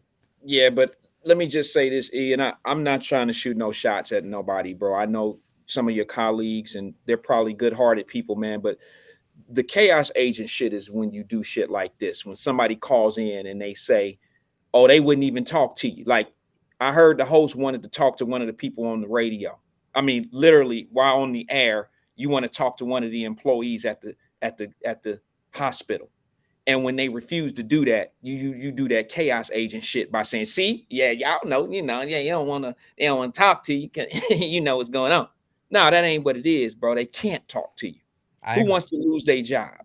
Who wants to step into that quicksand of losing their job? Because when you give people's information, they can't even tell you, yeah, they here, or no, they're not. They're not allowed to give you any information. But when you light that fuse of that chaos agent shit and try to make it sound like, yeah, you know, they don't see, they don't want to say nothing. They don't want to say nothing, you know what they, so yeah, we better get on over there. So that type of shit, you know, man, like No, we gotta I agree with you. I agree. there's a like you, man, like you, bro. When you was on the radio, and still to this day, you have a voice, and with that voice comes a responsibility. And you know, we had that conversation, bro. Like I got mad love and respect for you. There's a level of responsibility that we have to take as being voices. This is what leadership is all about. I might show my leadership in several different ways other than just being a voice, but the voices of the city have to take on more of a responsibility and open up opportunity and not guide people's minds in a certain tunnel. And when we're doing that, we are absolutely encouraging nonsense, and we have to step away. We have to step away from that, or I try to distance myself from stuff like that. And I just felt like it was doing the city or doing the people a disservice by, you know, encouraging that this, I'm not saying that it ain't even a possibility that this lady is in there on false pretenses. You see, but I'm not saying that. I'm just saying don't encourage, like, well, you know, they ain't gonna let us say that, you know, they ain't gonna say nothing, like they got something to hide. Don't say it that way. Maybe they ain't gonna say nothing because they can't by law say anything. So why don't you say that instead of trying to encourage the let the people's imagination go off to the deepest hole that they can possibly find? And you know, E-Man, some of the people that's been calling and saying some things, there's 21 imaginations going in all these different directions. And you know, I heard things like, well, they took my phone privileges, but you on the phone right now talking to people live on the radio. You know, that made no sense to me. And you know, my thing is, I'm not saying that everybody has the same family support, but I'm calling my family members and we're going to get shit worked out before I'm calling the radio. I'm going to have my family members call the media. That's how it's going to go down. You know, I just think that we need to weigh it and try to get the circumstances and get everything right before we start jumping to all these conclusions. And I could be wrong. She might have a case, but there's too many jobs on the line. There's too many people that have to agree, and to get into that, there's too many people that have to be part of this conspiracy for something like that to happen. And you talking somebody over at the University of Cincinnati Hospital. We ain't talking about some dungeon ass hospital over in Norwood that people want to kind of imagine it to be. You're talking about nurses who have a career. These are respectable people that have to be doing these evaluations. And to, you know, I just think that we need to think further out than some of these minds have led us to believe. That's my 2 cents. I agree with you. I agree with you. And like I said, I've had experiences with Lady C. She didn't come off as mentally ill to me, but what does that really look like? You know what I'm saying? Yeah. What I said is, she definitely crazy, but not necessarily mentally ill. And because I experienced some crazy, which using my vernacular is different than I understand. some clinical mental Yeah, illness. yeah, yeah, But yeah. it's not a huge stretch in my mind that you can jump from crazy to mentally ill. You know, they cousins. You know what I'm saying? So it's possible, and that's why I'm saying I don't know. I wish the best for her and everybody involved. I hope it turned out in a way that's best for everybody. We didn't have the best of relationship, but I didn't have no animosity towards her, and I don't wish anything bad on her. So Yeah, and neither do I, E. Neither do I. I just think that your influence, others' influences that have people that listen, I think we have to utilize these influences in a more constructive way. And when you do things like want to call these hospitals while you're on the air or want to talk to these people while they're on the air, you got to know what you're dealing with. Because if you're not going in genuinely knowing what's going on, people can perceive the no information as information that's being that they're trying to hide from you. And that right there, bro, is where I kind of get to the point where I feel like, don't you know, don't.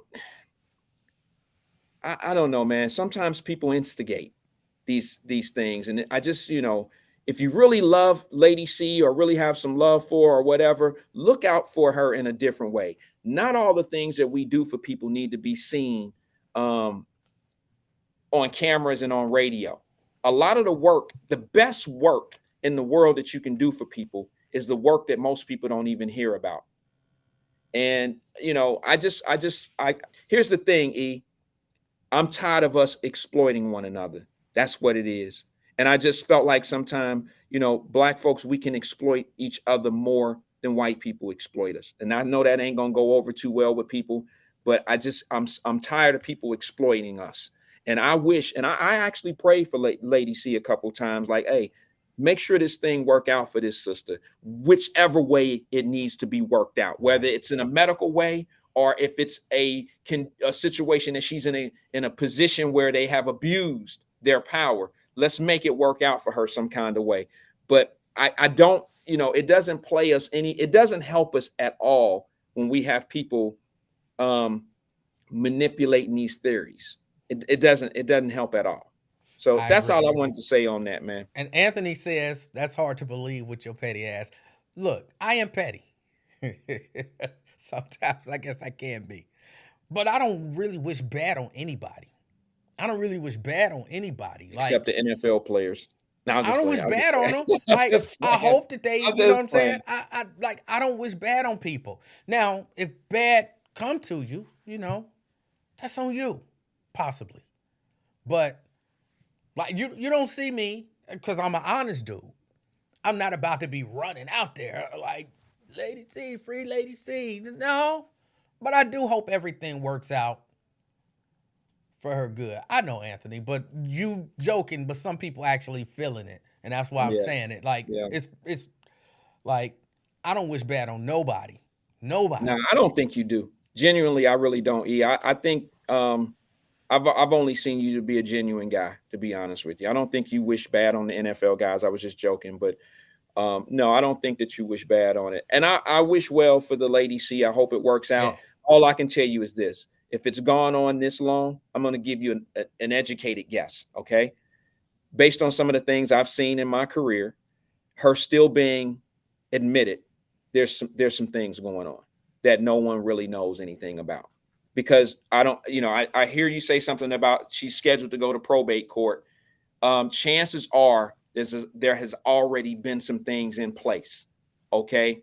You don't just get scheduled for probate court without other things being aligned. That means there's been some type of either scheduled arrangements done. Probate is an arrangement court.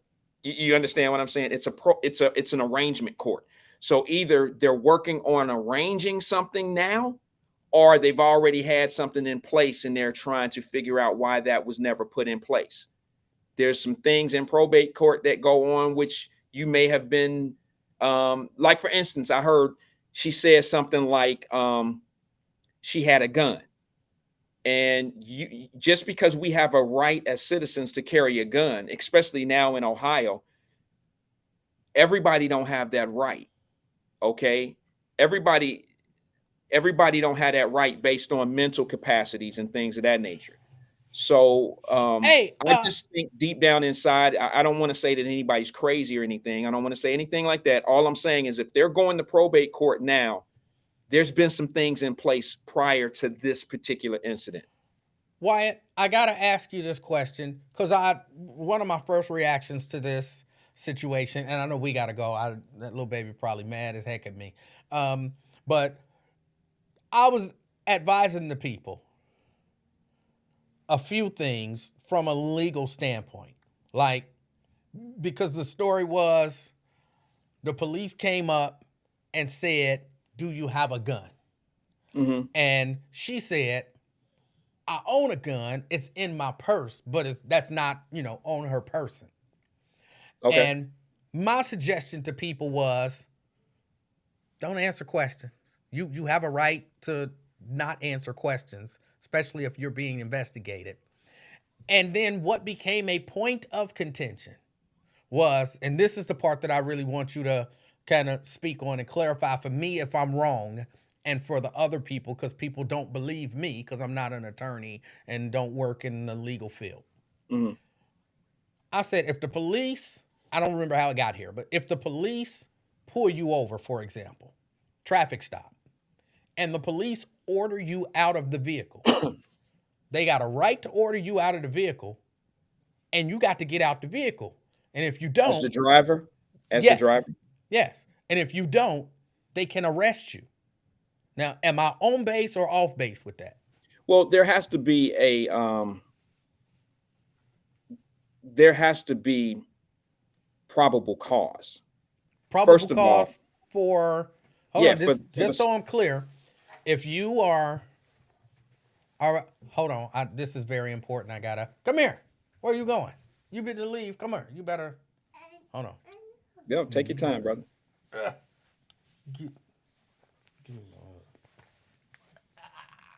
Give me one of them, little baby. Give me one of them. Ah. All right. See you later. She don't say much, y'all. She very quiet. All right. Oh, I love you too, little girl. But if the police pull you over for speeding, and that guy comes to the conclusion, I don't feel safe with you in the car, does he have a right to order you out of the car? Because he doesn't feel. Who doesn't feel safe? The police officer? The police officer who has just pulled you over. Well, yeah, he would probably find some reason, some probable cause to make you exit the door or exit the car. There could be several reasons. He could say, "I smell marijuana." He could say that you have a gun in your car, and if you admit to having a gun in your car and you're a licensed individual of carrying a gun, a CCW or whatever. I know that's new where we don't have to have CCW. Yeah, police officer, listen, man, they have a lot. People who tell you that you don't necessarily have to listen to a police officer, you have to be careful of that, because there's so many laws that can allow the police officers to put you in a position that you really don't want to be in. When they say that they have probable cause of searching the car, they do have to ask your permission, but it's just a matter of time before they get that search warrant or whatever. They're going to search the car whether you give them permission or not. If you refuse to give them permission, the search is still going to happen. It's just going to take a little longer to happen if it's that serious. But when you refuse to answer certain questions, it all depends on the situation. I listened to a girl talk about how she didn't have to give her license. But yes, you do, ma'am. You're the driver of the car. You do have to supply a license. You do have to show your insurance. You do have to show your proof of whatever registration. In certain states, it's different, but you do have to show these things. These are the things that come along with the licensed driver. These are rules and regulations that you have to follow. Some of these questions sound juvenile and sound like they shouldn't be asking you, and they just messing with me, but they have every right in the world to ask you those questions. And if you refuse to answer those questions, there could be somewhat of a situation. And people don't like to admit to that. Here's my favorite, if I may just say this. My favorite is when someone calls who's been pulled over. That same situation, E. You call and they call their attorney, and the attorney says anything other than just cooperate with what they say. If you call your attorney and say, hey, they pulled me over, they want me to do this and they want me to do that, more than likely they haven't asked you to do something that they can't ask you to do. They can ask you to get out of the, I'm just being honest with you, bro, because, they know how to cover their ass. They know how to use the terminology that's going to cover their ass. And anything can get you out of the car. Any probability can get you out of the car. So once they make any comment, that's enough to go on the record to have you removed from the car. I smell marijuana. Please step out.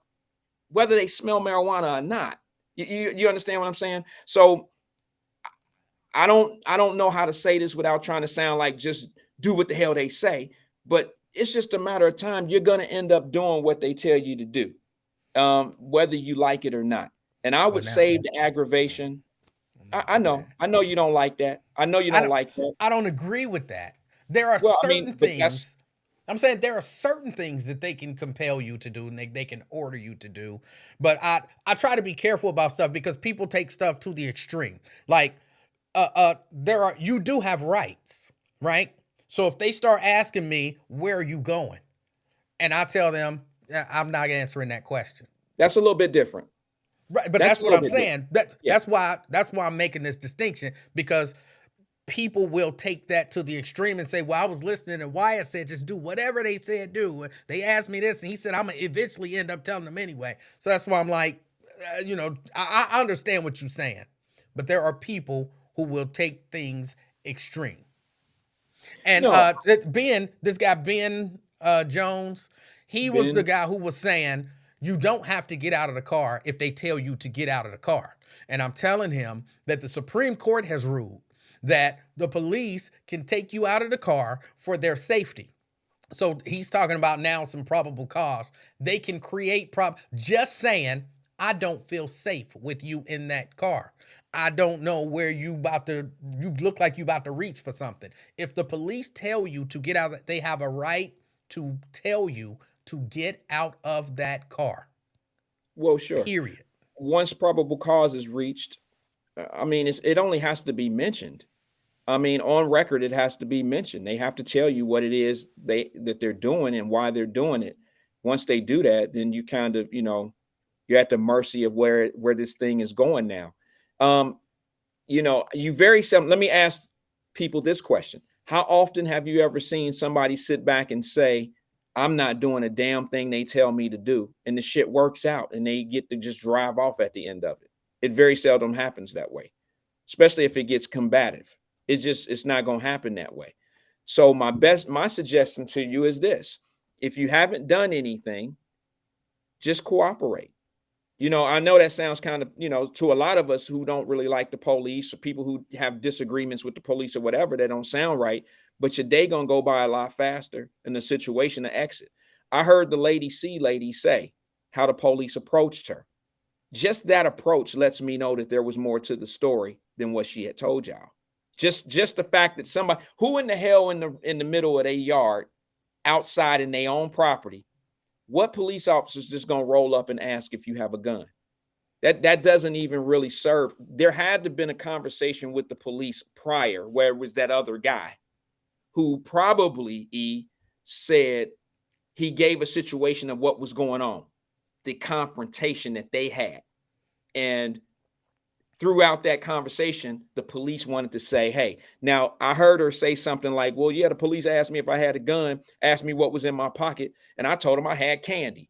So she obviously had something in her pocket at one time, because this man described in a conversation with the police the threat that he was faced with, whether he was right or wrong. I'm not saying that he was right and she was wrong. I'm not saying that. I'm saying that there had to be nobody just out of the blue. The police are not just going to approach anybody on their own property outside and just ask you if you have a gun on you when you don't have anything, you know, I mean, you don't seem to be posing a threat. So why, you know, that's not their approach. Their approach is to have a conversation with you first, find out what was going on. Well, I mean, I, it only makes sense, bro. Why would they ask her if she had a gun on her unless a gun was brought up? Because it was brought up. I don't necessarily subscribe to that theory. I think that it is Well, you possible. don't think a gun conversation came up in the conversation with the man and the police first? You don't think a gun conversation came up? I think it's possible that it did. I think she even said it. I think she even admitted. Yeah, that it or did. right. But I'm saying, I'm just you making like some blanket statements that I know you don't necessarily mean to make, and so I always guard against that because I kind of put on my common sense to let me know why conversations go in the direction they go in. I would say that it is possible for police to roll up on people who have done nothing wrong and ask them, "Do you have a gun on you?" Well, If not they- when if they somebody, have an not ulterior motive. when they've already been in a confrontation. When they've already No, had it, I they've understand that. they've already been in a confrontation and they've already had one side of a party's conversation. Okay, they didn't talk to her yet, but when they approach you and they already on go about maybe you have a weapon, chances are that weapon was brought up in the prior conversation with the gentleman. So that's why they came. And I'm not saying that you're not right. I mean, I've been approached by the police and I was asked if I had any weapons on me. I mean, that's kind of a protection question for the police. That only makes sense. But I guess what my intention was with asking this is because I don't want to see brothers and sisters get all messed up, and because I've seen in videos. I don't know if you know, I watch cop watch videos and First Amendment audits and whatnot. So I've seen in videos police come up to the car and calmly ask a person to get out. I've seen it go both ways. Mm-hmm. I've seen the person say, "Are you asking me to get out or are you ordering me to get out?" And the police officer will say, "I'm asking you to get out." And a conversation will happen. And sometimes the police officer will be like, okay. Basically, it's not that important. You know what I'm saying? I was going to write you a warning anyway. So whatever. He ain't got time to deal with this. But I've seen the other situation where, "Are you asking me to get out? Or you ordering me to get out? I'm ordering you to get out. I ain't got to get out. I ain't did nothing wrong. I'm going to extract you from the vehicle if you don't get out. I ain't got to get out. I ain't did nothing wrong. You ain't got I got rights, blah, blah, blah." And I've seen people extracted, beaten up, or even just extracted and arrested. And there's a person that been on here is trying to convince everybody that if the police order you out of a vehicle, because there's a difference between an ask and an order. And they will switch it. They use terminology, like you said, they know the terminology that they're using. "I'm asking you to get out of the vehicle." And if are you asking me, you order me, and he tells you, "I'm ordering you out of that vehicle," you better get out that vehicle. Because if you don't, Well, he's already something bad- established the reason why he can order you out. If you're enabling an investigation, he has every right to order you out of the vehicle. And something bad can happen to you. Now, is it possible that you were asked or even ordered out and you talked your way out of it? That's possible. That's possible. But I wouldn't advise it to anybody because he has a right to order you out of that vehicle. And I don't want Ben Let me say getting this to people you, E. all messed up. Let me just say this to you. He may not have, let's be technical. He may not have the right. He may have established the right. There's a difference. You know what I mean? They don't really have the right to just come and pull you out of a car. They can establish a right. And what that means is they can create the probable cause. And that's probably something I shouldn't say when I say create. They can figure, because me saying create means they're kind of manufacturing. Yeah, they're putting it on you. They're planting it. They're going to do something bad. I don't really want to say it that way. I do have morals to what I do, but I will say this: that there are going to be some probable cause factors in what they can do, and it's happened to me. It's happened to me. I've been not necessarily pulled out of a car, but I've been taken out of a car. Not taken out, but I voluntarily exit the car because a created probable cause was made on me, and I use that marijuana thing, and I don't smoke marijuana. My ashtray is full of pennies, dimes, and nickels and quarters, my change. and you know, it was a fake search. But you know, oh well, that you know, I know I'm not the first and the only and the last person that's going to ever happen to. Did he do it to me because I was black? Maybe, probably, I don't know. But the way his attitude was, that police officer, he probably does it to everybody, white, black, and Asians, whoever. He probably do it to them all because he was just a nasty guy. But that all being said, I'm sorry, I'm trying to address this because I don't want anybody falling for nonsense. Without a crime suspected, you can request a sergeant. You can request a sergeant with crime. That don't matter. You can have a kilo of cocaine and request a sergeant. Yeah, it don't matter if you request a sergeant. You have to understand, if that officer orders you out of the car, say he don't feel safe, and you request a sergeant, that's fine. But if he want to extract you and arrest you because you're refusing his order, you would go to jail if he wants to. Yeah, because all he has to say is you're enabling an investigation. Once they establish that there's some drugs or narcotic smell or something like that, now they want to do a search. And if you're just refusing that search and you're trying to be combative or some kind of way, now they can go ahead and get the search warrant or whatever. And maybe, you know, maybe you said something or triggered or did something to make them do extra or do more. That can always go bad. That can always go wrong. So I encourage everybody, you know, like I said, I don't really like to be combative. I don't like to fight. I don't like to fuss and do all that stuff. If you're an innocent individual, you know, it may hurt for me to tell you this, but just do what they say you need to do. I mean, you know, walk away, get home. Don't cause yourself more problems. Just go ahead and, you know, do what you need to do to get home.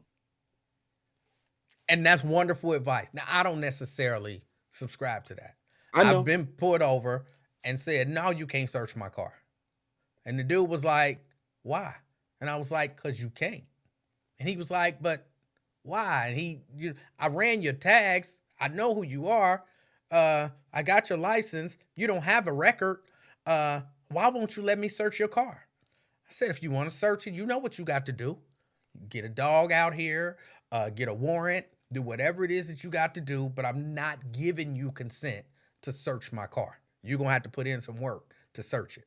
Yeah, you can refuse to search. He didn't end up searching it.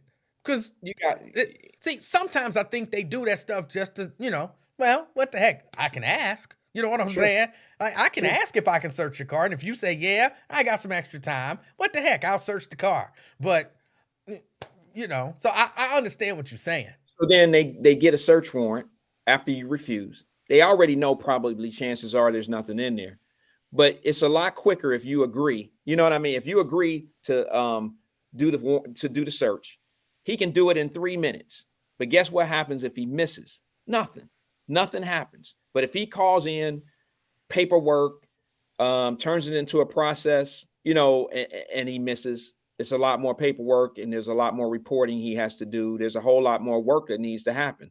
So sometimes if you refuse and he just has this gut feeling like ain't nothing here, they might let you go with it because it's like, they may let you go with it. Like what happened to you, because he knew you, he seen no warrants. They know you work, blah, blah, blah. You don't have a red flag in the computer. Basically, they may just be like, okay, well, maybe he got some weed in here. I'll get him next time. You know, it could be something like that. Now, Ben says exactly what makes what you're saying different than what I'm saying.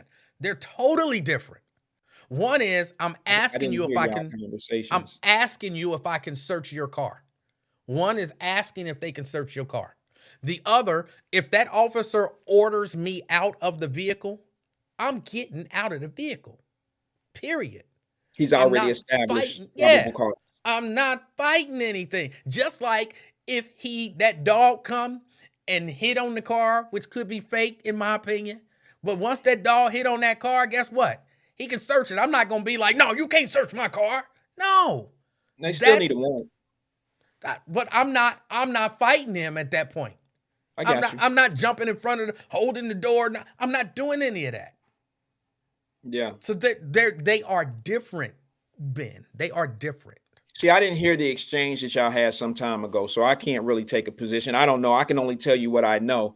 and give you that perspective, and y'all can work it out from there. But I don't want to see nobody get hurt because they listening to somebody telling them that police can't do what the Supreme Court has said police can do. That's it. okay, and different states have different laws, so maybe Ben is from somewhere else. It could be one of them situations where he could be from Kentucky or Indiana or Michigan or something. I don't know. I'm just saying that. Ben just lying. Ben just lying. He's making What did he stuff say? He up. said that he don't have to get out of the car. Is that Yeah, where bottom line? he now he done upped it to multiple times that the police told him to get out of the car, and he told him he wasn't getting out, and he was just allowed to go on about his business. Yeah. I don't know, bro. All I can say is this, man, on that situation with the young lady, with the Lady C lady, I just quite honestly think that there's more to it than meets the eye or what's been discussed. There's only one side of the story that's been discussed. I think that there would be I think there is a huge liability. Hold on, I'm sorry. Let me take something back. I said Ben lying. I don't want to accuse nobody of lying. I was just kind of teasing about the lying. I think he part. was just kind of I'm just teasing you about that. I'm not actually accusing you of lying. I apologize. But go ahead. Yeah, no, I get it. I just think that what's going on with the Lady C lady, I know we all have these conspiracy theories and things of that nature, but I want everybody to consider. Let's take Norwood, who has a reputation that I know personally how bad some situations have been there based on some family members that I've had to help out and do some things for in Norwood. I know how difficult Norwood Police Department is to deal with. But let's take Norwood Police Department out of it. I want everybody to just think about the University of Cincinnati. I don't think that they want that liability of conspiring with what a Norwood Police Department would be up to.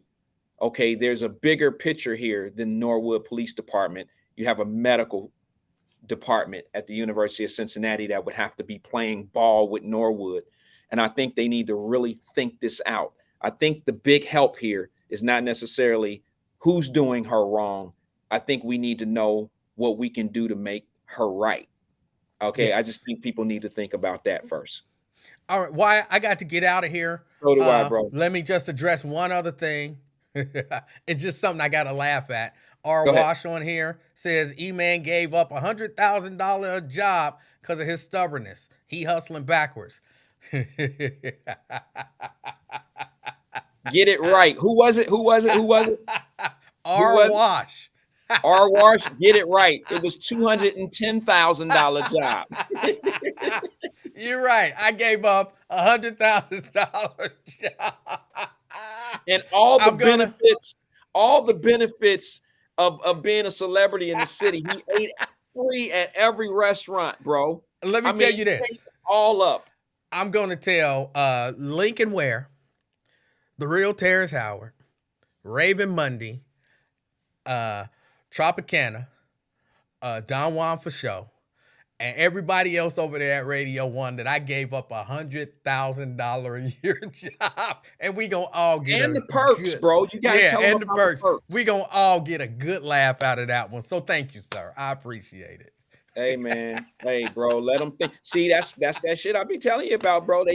Once people get a hold of that information, whether it's misinformation, disinformation, or ill information, they ride with it. So now we all know that E was making $100,000+. I told y'all it was 200,000. I'm rich, bitch.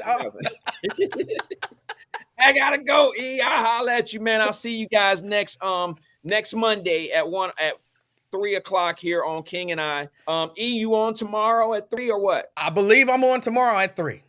Okay, I'm on at 5. So, hey man, talk about something that I can piggyback off of tomorrow, bro. Because I'm like, all I'm gonna do is fuss and cuss at people tomorrow at 5 o'clock. I promise. I'll see what I can do. All right, man. Nothing but love. Peace and love to everybody, man. The King and I, we're out of here, bro. That's amazing. You forgot. I'm a king. I'm a king. I'm a king. I'm a king. I'm a king. I'm a king. I'm a king. I'm a king. I'm a king. I'm a king. I'm a king. I'm a king. I'm a king. I'm a king.